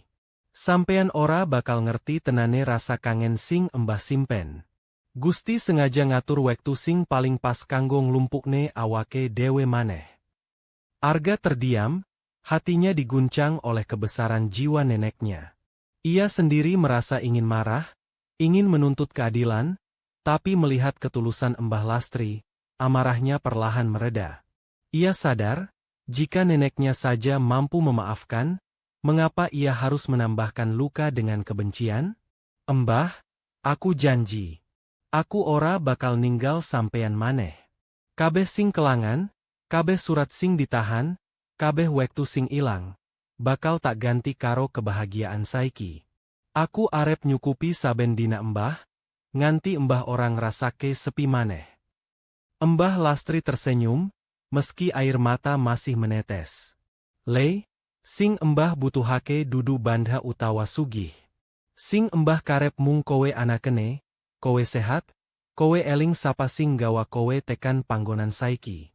Kui wis cukup gawe Mbah lega nganti pungkasan umur." Malam itu berakhir dengan rasa lega yang dalam. Rahasia yang selama ini menutup pintu komunikasi antara nenek dan cucu akhirnya terbongkar. Bukan dengan amarah, bukan dengan dendam, tapi dengan pelukan dan air mata syukur. Mereka menyadari bahwa meski ada orang yang mencoba memutuskan ikatan kasih sayang, takdir dan doa yang tulus lebih kuat daripada tipu daya manusia. Di beranda yang sederhana, dengan lampu minyak yang hampir padam, Mbah Lastri menatap langit malam. Hatinya berbisik, "Gusti, matur nuwun. Kabeh laku uripku, kabeh tangisku, ora ana sing sia-sia. Dina iki kulong rasake, yen sing diputuske menungsa, bisa dipersatukan maneh karo kekuatan panjenengan." Arga yang duduk di sampingnya menatap wajah tua itu penuh hormat. Baginya, rahasia yang terungkap malam itu bukan sekadar kebenaran tentang surat-surat, melainkan sebuah pengingat bahwa kasih sayang sejati tidak akan pernah bisa dipadamkan, meski dunia berusaha menghalanginya. Pagi itu, desa kecil yang dikelilingi hamparan sawah hijau tampak seperti biasa. Ayam-ayam berkokok riuh, anak-anak berlarian menuju sekolah dengan buku tipis di tangan, dan para ibu menjemur pakaian di halaman rumah masing-masing. Suasana damai yang sudah menjadi rutinitas bertahun-tahun itu seolah berjalan tanpa gangguan. Angin pagi berhembus lembut membawa aroma bunga Kamboja yang mekar di pemakaman desa, bercampur dengan wangi asap kayu dari dapur rumah penduduk. Namun ketenangan itu perlahan berubah ketika seorang anak kecil, yang sedang bermain kelereng di tepi jalan desa, melihat sesuatu yang tak biasa. Dari kejauhan, debu jalanan mulai mengepul. Anak itu mendengar suara mesin yang berbeda dari biasanya. Bukan suara sepeda motor butut, bukan pula suara becak motor pengangkut hasil panen. Suara ini berat, halus, dan asing. "Lo, iku opo yo?" gumam bocah itu, matanya membesar. Tak lama, sebuah mobil hitam mengilap muncul dari tikungan jalan desa. Mobil itu begitu mewah, tubuhnya panjang, kaca-kacanya gelap, dan rodanya berputar dengan mulus di atas jalan tanah yang tak rata. Anak-anak desa berteriak, berhamburan mengikuti laju mobil itu sambil bertepuk tangan riuh. Mereka belum pernah melihat mobil sebesar itu masuk ke desa mereka yang sederhana. Kabar pun cepat menyebar. "Mobil mewah melebu desa. Mobil mewah melebu desa," teriak seorang pemuda yang kebetulan sedang mengantar sapi ke padang rumput. Para ibu yang tadinya sibuk di dapur segera keluar, mengangkat jarik agar tidak terseret tanah. Para bapak menghentikan cangkulnya, menegakkan tubuh, dan memicingkan mata ke arah jalan. Dalam hitungan menit, suara riuh terdengar di sepanjang desa. Mobil itu akhirnya berhenti tepat di depan rumah bambu sederhana milik Mbah Lastri. Di dalam rumah, Mbah Lastri yang sedang menyiapkan sarapan sederhana berupa nasi jagung dan sayur bening terkejut mendengar keributan di luar. Ia keluar dengan langkah pelan, jariknya masih basah oleh air cucian. Yang dilihatnya membuat jantungnya berdegup lebih cepat. Mobil hitam itu kini terparkir di halaman kecil rumahnya. Dari dalam mobil, seorang lelaki berpakaian rapi turun lebih dulu, lalu berdiri tegak dengan wajah serius. Dialah salah satu bodyguard Arga. Tak lama kemudian, pintu mobil belakang terbuka, dan Arga keluar dengan senyum hangat yang sama seperti 15 tahun lalu, namun kali ini dengan penampilan jauh berbeda. Para tetangga langsung berdatangan. Satu persatu mereka berkerumun di depan rumah Mbah Lastri, tak percaya dengan apa yang mereka lihat. Seorang pemuda desa berbisik kepada temannya. Iki beneran Arga? Bocah yatim sing bien diasuh Mbah Lastri kui. Yang lain menimpali, ora mungkin. Koyok wong sugih tenan saiki. Deloken wae mobile, kaya sing tak delok neng televisi. Kerumunan makin ramai. Ada yang menatap dengan penuh rasa kagum, ada pula yang menggeleng tak percaya. Anak-anak kecil mendekat ke arah bodyguard yang berdiri kaku, mencoba menyentuh bajunya, lalu tertawa geli. Di tengah keramaian itu, Mbah Lastri hanya terdiam. Air matanya mengalir tanpa bisa ditahan. Ia memandang Arga yang berjalan mendekatinya dengan langkah pasti. Meski penampilannya berubah, dengan jas sederhana dan aura percaya diri seorang yang berhasil, namun di mata Mbah Lastri, ia tetaplah bocah yatim yang dulu ia rawat dengan penuh kasih. Mbah, suara Arga bergetar ketika ia sampai di hadapan neneknya. Ia segera meraih tangan keriput itu, menciumnya, lalu memeluk tubuh renta yang mulai goyah dimakan usia. Aku bali, Mbah. Saiki bener-bener bali. Suasana pun hening seketika.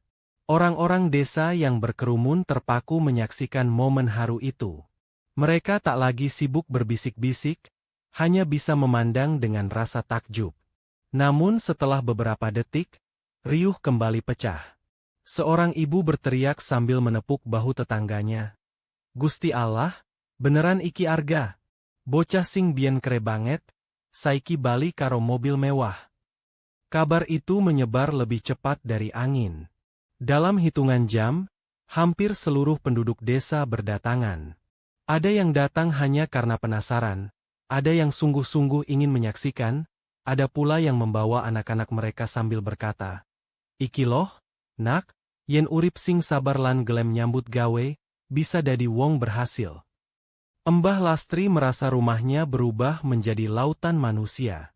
Halamannya yang sempit penuh sesak oleh warga desa. Suara riuh percakapan bercampur dengan sorak kagum.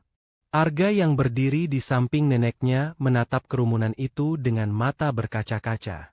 Ia tak pernah membayangkan bahwa kepulangannya akan membawa kegemparan sebesar ini. Namun di balik kebahagiaan, ia juga bisa merasakan tatapan lain.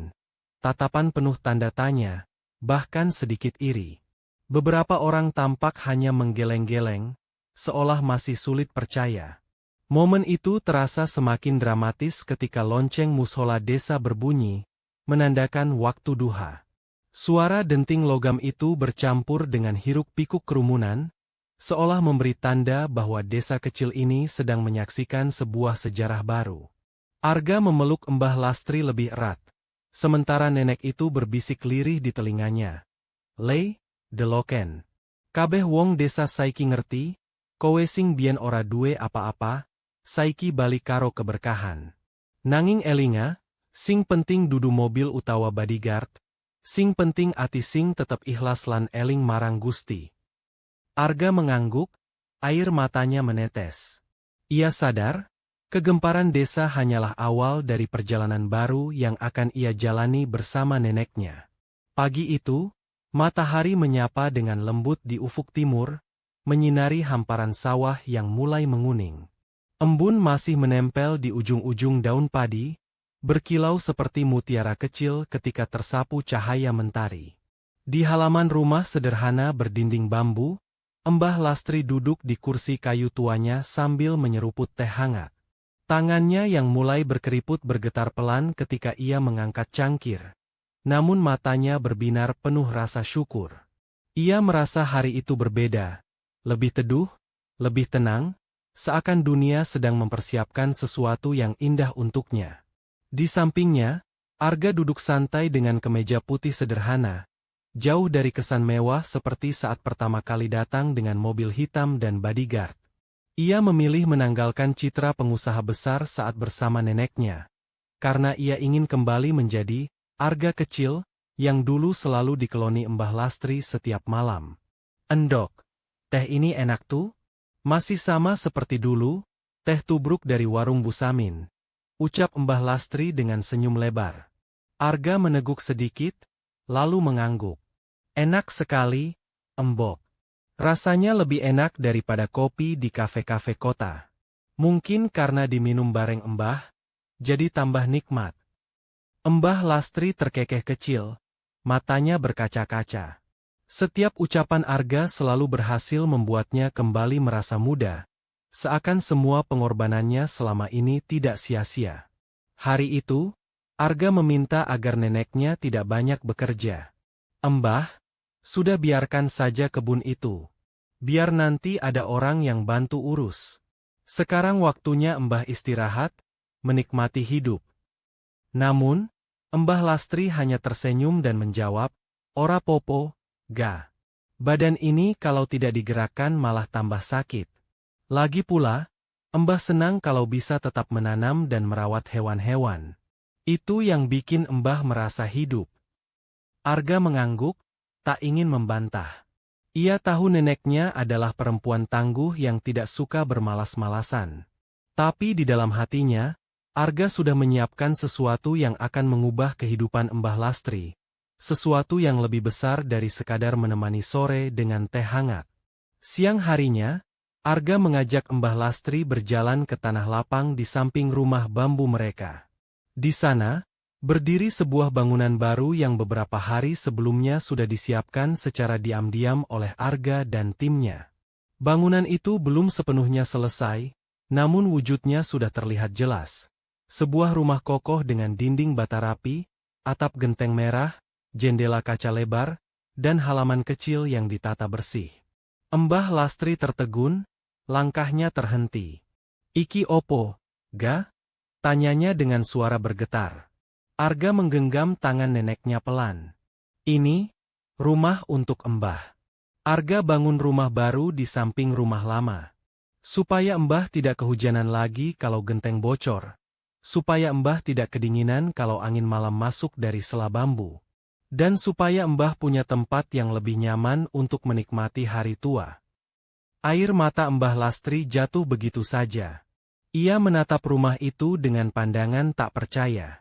Hatinya berkecamuk, antara bahagia dan takjub, seakan tak layak menerima kebaikan sebesar itu. "Gah! Mbah wes tuek. Mbah ora butuh opo-opo. Sing Mbah butuh mung awakmu sehat, iso bahagia. Kui wis cukup," ucapnya terisak. Namun Arga menggeleng dengan mantap. Justru karena Mbah sudah tua, Arga ingin Mbah menikmati kenyamanan. Semua ini bukan apa-apa dibandingkan apa yang sudah Mbah lakukan buat Arga dulu. Waktu orang lain meninggalkan Arga, Mbah yang menggendong, memberi makan, menyekolahkan walau dengan hasil jualan sayur. Kalau tanpa Mbah, mungkin Arga tidak akan jadi siapa-siapa. Tangis Mbah Lastri pecah. Ia menutup wajah dengan kedua tangannya yang bergetar, lalu memeluk Arga erat. Pelukan itu bukan sekadar ungkapan kasih sayang, tapi juga rasa lega karena doa-doanya selama ini terjawab dengan cara yang begitu indah. Hari-hari berikutnya, rumah baru itu mulai dirapikan. Arga sengaja tetap mempertahankan rumah bambu lama, karena ia tahu rumah itu penuh kenangan. Rumah lama tetap berdiri, embok. Biar jadi saksi hidup kita. Kalau Mbah kangen masa lalu, tinggal duduk di sana, ucapnya sambil tersenyum. Selain rumah, Arga juga menghadirkan seorang perawat khusus untuk menjaga kesehatan neneknya. Namanya Sinta, seorang perempuan muda lulusan keperawatan yang ramah dan penuh hormat pada orang tua. Mbah, mulai sekarang Sinta yang akan mendampingi Mbah kalau Arga harus kembali ke kota. Jadi Mbah tidak sendirian.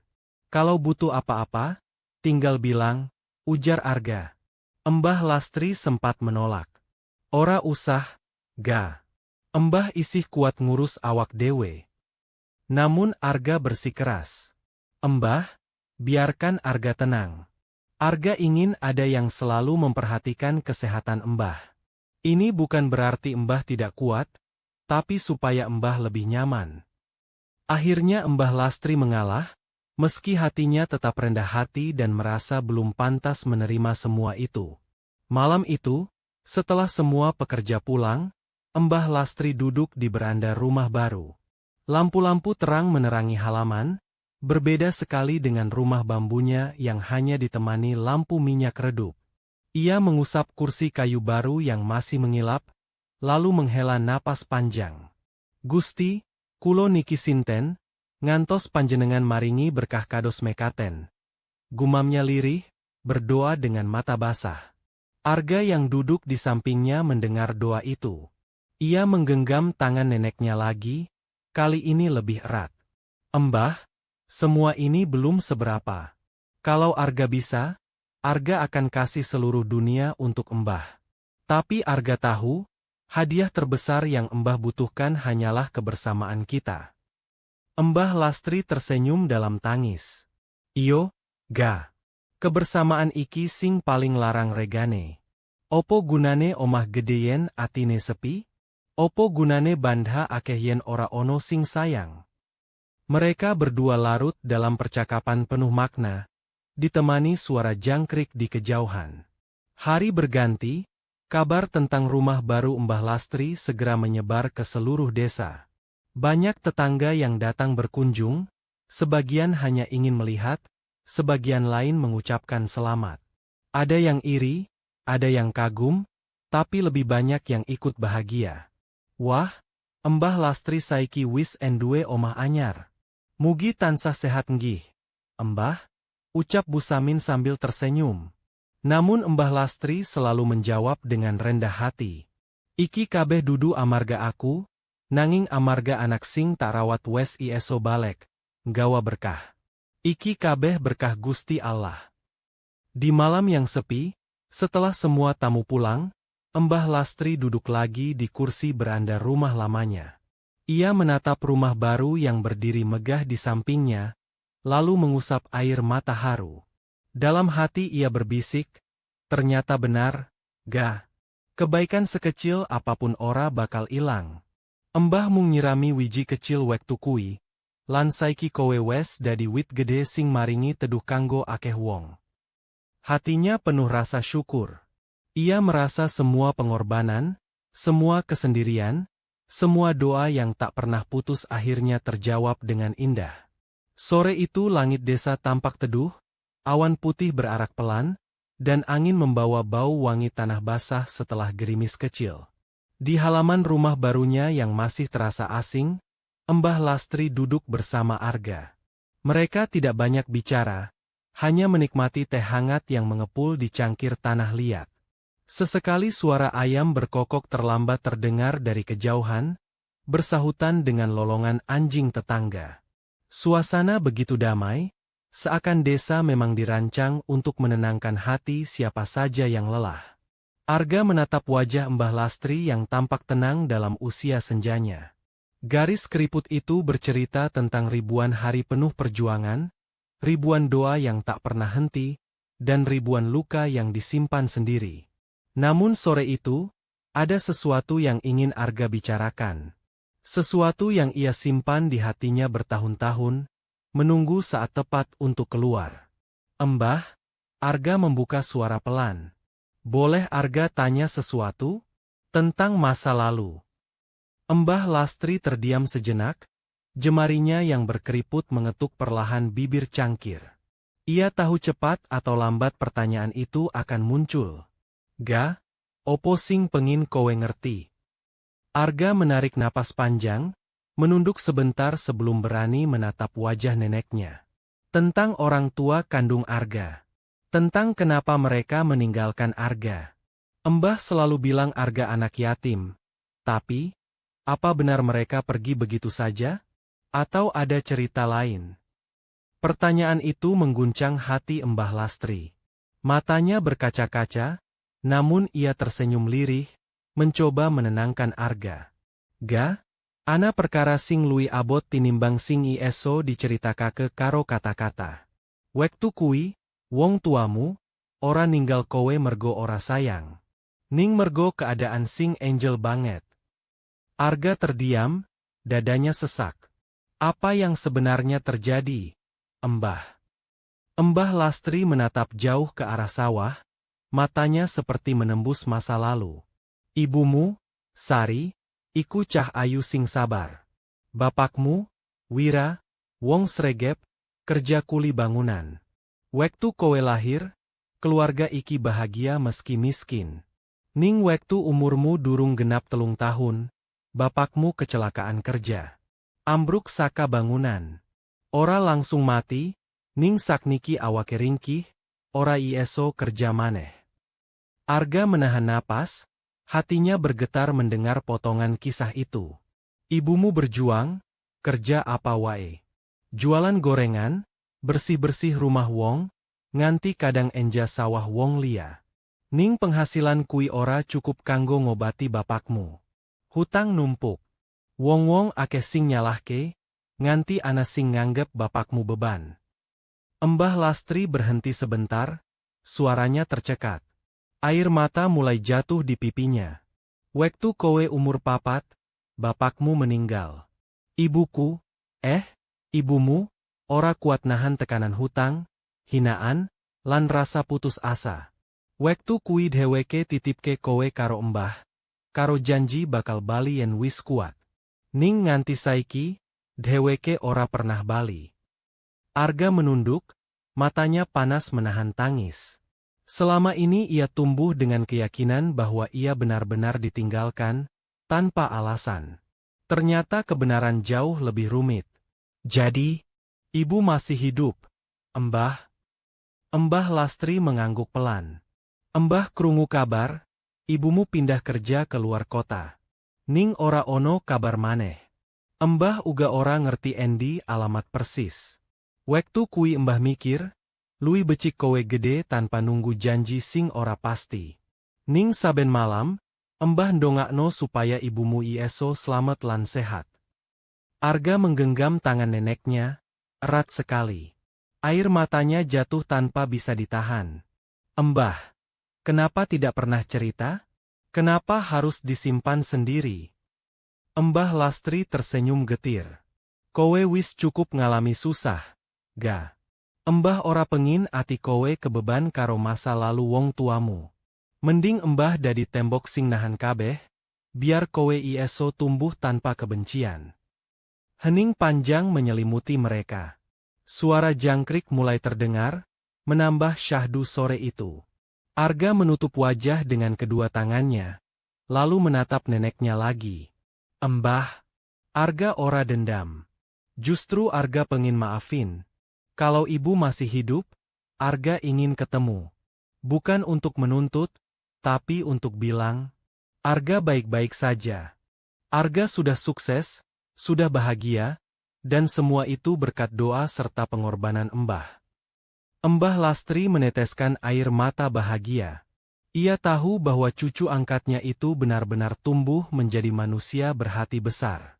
Malam harinya, Arga berjalan sendirian di sekitar sawah.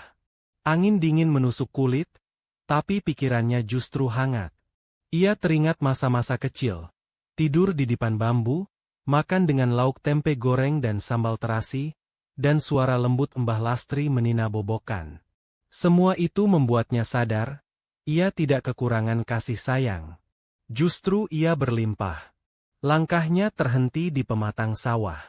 Ia menatap langit yang bertabur bintang, lalu berbisik lirih. Ibu, kalau ibu masih hidup di luar sana, Arga sudah memaafkan. Jangan merasa bersalah lagi. Semoga suatu saat kita bisa bertemu, tapi kalaupun tidak, Arga tetap mendoakan ibu. Air matanya jatuh, bercampur dengan embun malam. Keesokan harinya, Arga kembali duduk bersama Mbah Lastri. Kali ini suasana lebih ringan, meski mata keduanya masih sembab. "Mbah," ujar Arga pelan. "Mulai sekarang, kita tidak usah menunggu masa lalu lagi. Kita jalani saja hari ini dengan bahagia. Kalau memang takdir mempertemukan Arga dengan ibu, biarlah itu jadi hadiah tambahan. Tapi kalaupun tidak, Arga sudah ikhlas." Mbah Lastri mengangguk sambil tersenyum. "Iyo, ga. Sing penting ati wis legowo. Yen kowe wis ieso maafin, artine ati kowe luwih tenang. Kui tanda sukses sing sejati." Arga tersenyum. "Iya, Mbah. Sukses bukan soal mobil mewah atau rumah besar. Tapi soal bisa memaafkan masa lalu dan tetap berjalan dengan hati yang ringan." Hari itu ditutup dengan kedamaian. Mereka berdua duduk di teras, memandang matahari terbenam perlahan di balik bukit. Langit berwarna oranye keemasan, menegaskan betapa indahnya akhir sebuah hari, sama seperti indahnya akhir dari beban masa lalu yang akhirnya termaafkan. Mbah Lastri merapatkan selendangnya, lalu bergumam lirih, "Ora ono sing luwih marem ketimbang legowo. Yen ati wis legowo, kabeh dadi luwih gampang." Arga tersenyum, menatap neneknya dengan rasa bangga dan cinta yang tak terhingga.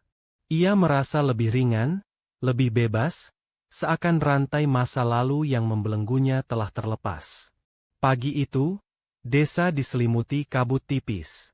Embun masih menempel di ujung daun padi, berkilauan diterpa sinar matahari yang mulai naik perlahan dari balik bukit. Udara terasa segar, burung-burung kecil berkicau riang, dan suara gemericik air dari irigasi menambah syahdu suasana. Di rumah barunya, Mbah Lastri duduk di kursi rotan di teras, mengenakan selendang batik kesayangannya. Wajahnya tampak damai, meski usia terus menua. Arga duduk di sampingnya, mengenakan pakaian sederhana meski di halaman depan masih terparkir mobil mewahnya. Ia tampak menikmati secangkir kopi sambil menatap sawah yang membentang hijau. Hari itu terasa istimewa. Bukan karena ada tamu, bukan karena ada pesta, tetapi karena hati mereka berdua telah benar-benar menemukan ketenangan setelah perjalanan panjang, penuh luka, rindu, dan penantian. "Mbah," Arga membuka percakapan sambil tersenyum. "Arga pikir, hidup ini memang seperti sawah di depan kita. Ada musim hujan, ada musim kemarau. Kadang panen berlimpah, kadang gagal total. Tapi tetap saja, petani tidak pernah berhenti menanam." Mbah Lastri menoleh, matanya berbinar meski redup dimakan usia. "Iyo, ga. Kabeh wong urip iku kudu sabar, kudu tekun. Yen mung ngeluh, sawah ora bakal dadi padi. Yen mung nyalahke nasib, ati ora bakal entuk tentrem." Arga mengangguk. "Iya, Mbah." Dan Arga sadar, semua yang Arga punya sekarang bukan sekadar hasil kerja keras, tapi juga berkat doa Mbah yang tak pernah putus. Arga pengin semua orang tahu, kalau doa seorang nenek di desa bisa mengangkat cucunya yang yatim piatu jadi orang berhasil. Mbah Lastri terdiam, matanya berkaca-kaca. Ia tak pernah membayangkan kata-kata itu keluar dari mulut Arga. Ia hanya merasa dirinya tak melakukan apa-apa selain memberi makan, merawat, dan mendoakan. Namun ternyata, justru itulah yang menjadi dasar kuat yang membuat Arga bertahan. Hari itu, Arga meminta izin kepada Mbah Lastri untuk mengumpulkan warga desa di balai desa sore nanti. Awalnya Mbah Lastri bingung, "Kowe arep opo, ga?" Arga tersenyum misterius. Nanti Mbah lihat sendiri. Menjelang sore, suara kentongan dipukul bertalu-talu. Warga berdatangan, sebagian penasaran, sebagian senang karena mengira akan ada acara syukuran. Anak-anak berlarian di halaman balai desa, orang-orang tua duduk bersila sambil berbincang, sementara ibu-ibu sibuk menyuguhkan teh dan pisang goreng. Tak lama kemudian, Arga berdiri di depan mereka. Penampilannya sederhana, hanya memakai kemeja putih dan celana hitam, tanpa jas mahal, tanpa simbol kekayaan. Ia ingin hari itu semua orang melihat dirinya bukan sebagai pengusaha sukses, tapi sebagai anak desa yang kembali pulang. Assalamualaikum, bapak-bapak, ibu-ibu, semua warga yang saya cintai. Arga membuka dengan suara lantang. Suasana langsung hening, semua mata tertuju padanya. Hari ini saya ingin berbagi cerita. 15 tahun yang lalu, saya meninggalkan desa ini. Saat itu, saya hanyalah anak kecil yatim piatu yang diasuh oleh seorang nenek sederhana, Mbah Lastri. Beliau memberi saya makan, memberi saya cinta, dan yang paling penting, beliau memberi saya doa. Arga berhenti sebentar, menatap ke arah Mbah Lastri yang duduk di deretan depan. Wajah nenek itu sudah penuh air mata haru. Banyak orang yang mungkin dulu mengira saya tidak akan menjadi apa-apa. Tapi berkat doa dan kerja keras, saya bisa menjadi orang yang kalian lihat hari ini. Saya bukan ingin menyombongkan diri, tapi saya ingin desa ini tahu bahwa tak ada yang mustahil. Anak yatim bisa sukses. Orang miskin bisa bangkit. Dan semua itu dimulai dari keyakinan dan doa. Suasana semakin hening, beberapa warga ikut meneteskan air mata. Arga melanjutkan, saya kembali ke desa bukan hanya untuk menemui Mbah Lastri, tapi juga untuk memberi sesuatu bagi desa ini. Karena saya tahu, desa inilah yang membesarkan saya. Orang-orang desa inilah yang dulu menyaksikan masa kecil saya. Dan hari ini, saya ingin desa ini ikut merasakan berkahnya. Arga kemudian mengumumkan bahwa ia akan membangun sekolah gratis untuk anak-anak desa, agar mereka tidak lagi harus berhenti sekolah karena biaya. Ia juga berjanji akan memperbaiki jalan desa, membantu puskesmas, dan memberikan modal usaha kecil bagi para ibu rumah tangga. Warga terkejut, lalu bersorak gembira. Anak-anak bertepuk tangan, orang-orang dewasa menatap Arga dengan rasa bangga. Tak ada lagi pandangan meremehkan, tak ada lagi cemooh seperti yang pernah diterima Mbah Lastri di masa lalu. Namun yang paling mengharukan adalah saat Arga berjalan ke arah Mbah Lastri, lalu berlutut di hadapannya. Mbah, semua ini Arga persembahkan untuk Mbah. Kalau Arga punya rumah baru, itu karena Mbah yang dulu rela berlapar demi memberi Arga makan. Kalau Arga bisa sekolah, itu karena Mbah yang menjahit baju butut agar Arga tidak malu. Kalau Arga bisa sukses, itu karena doa Mbah yang tidak pernah berhenti. Jadi, semua ini bukan milik Arga, tapi milik Mbah. Tangis pecah. Mbah Lastri menangis tersedu-sedu, memeluk kepala Arga erat-erat. Warga yang melihat pun ikut hanyut dalam suasana haru. Beberapa ibu-ibu menutup wajah dengan kerudungnya, bapak-bapak mengangguk-angguk sambil mengusap mata.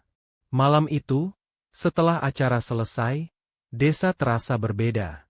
Jalanan yang biasanya sepi kini dipenuhi percakapan hangat tentang masa depan.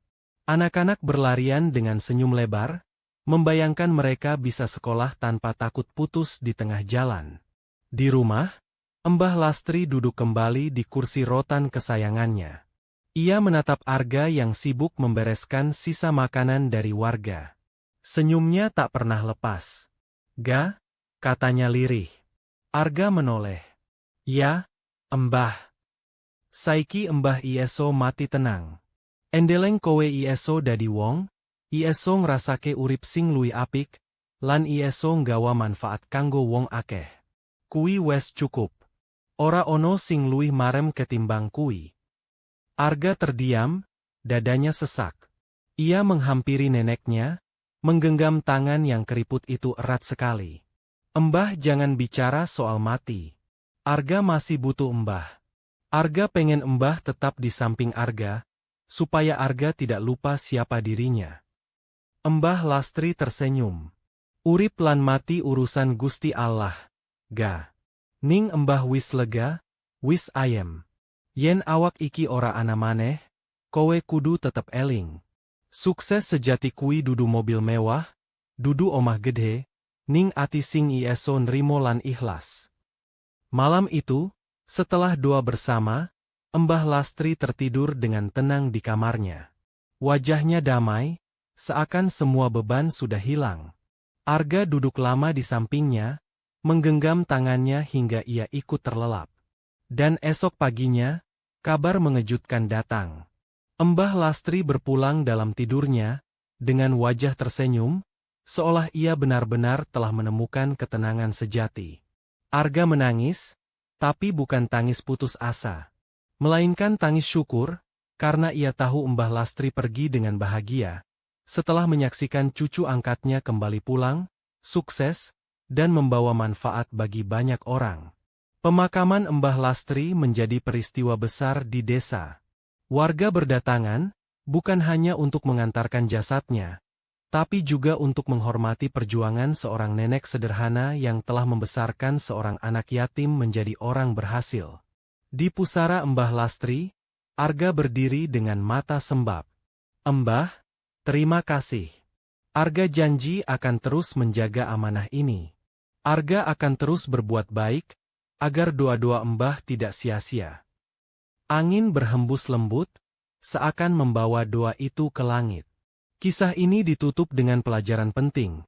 Kesuksesan bukan hanya tentang pencapaian materi, tapi tentang hati yang ikhlas, doa yang tulus, dan keberanian untuk berbagi.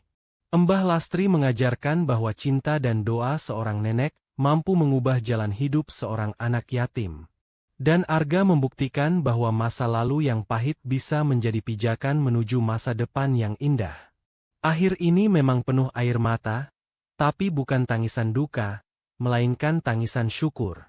Karena cinta yang tulus tidak pernah benar-benar mati, ia akan terus hidup di hati orang-orang yang menerimanya.